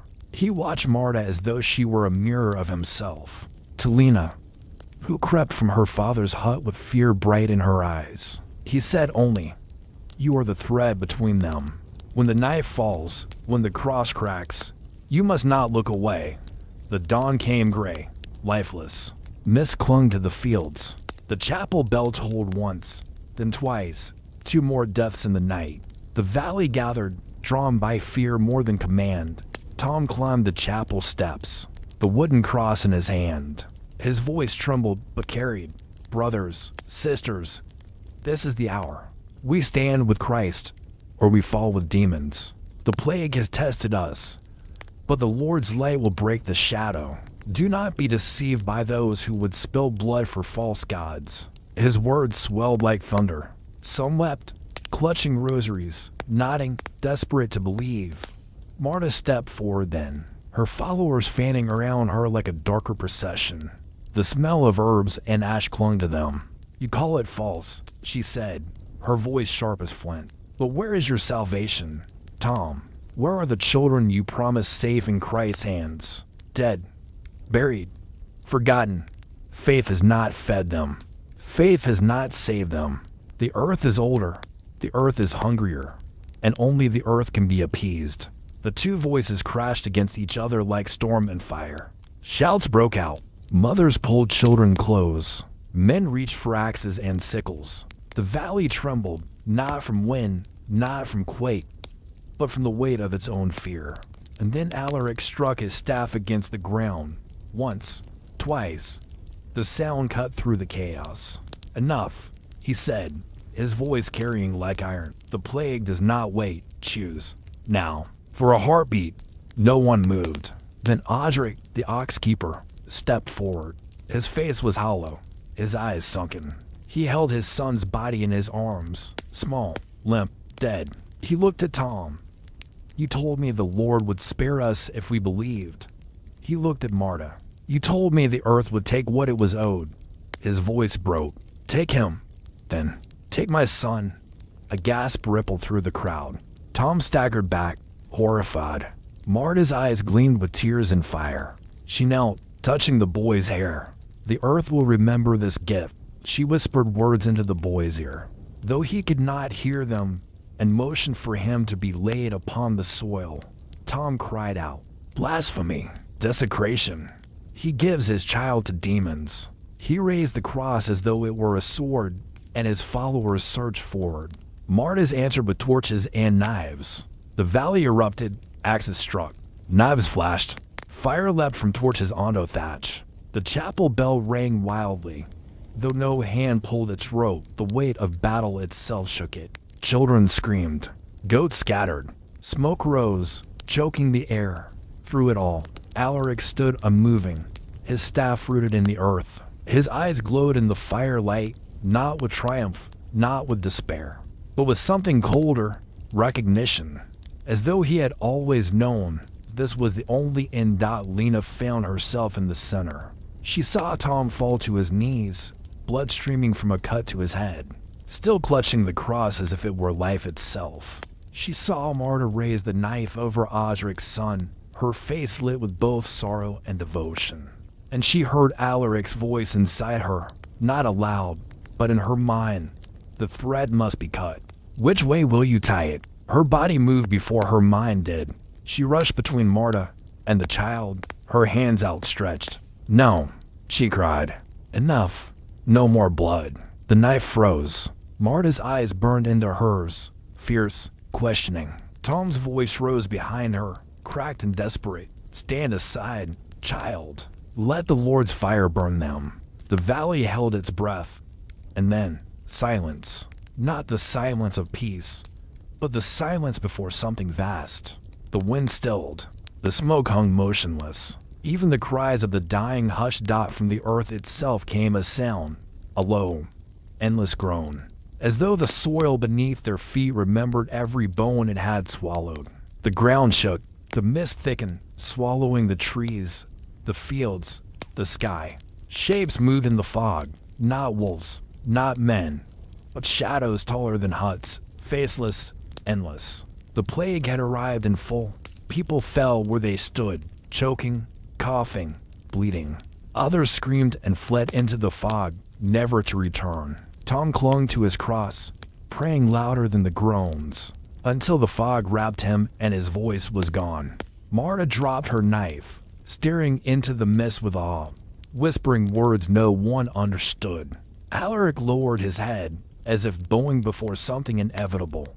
And Lena, she stood still, the child's cold hand in hers, her eyes fixed on the shadows. She did not pray.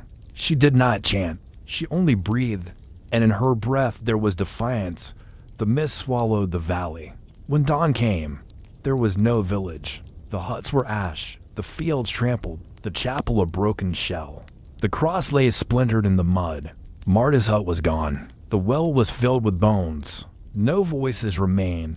Only one set of footprints led away, small and bare, pressed into the wet earth. They vanished into the forest, where the trees closed behind them, and the valley was silent again. Not the silence of safety, but the silence of memory, of something finished.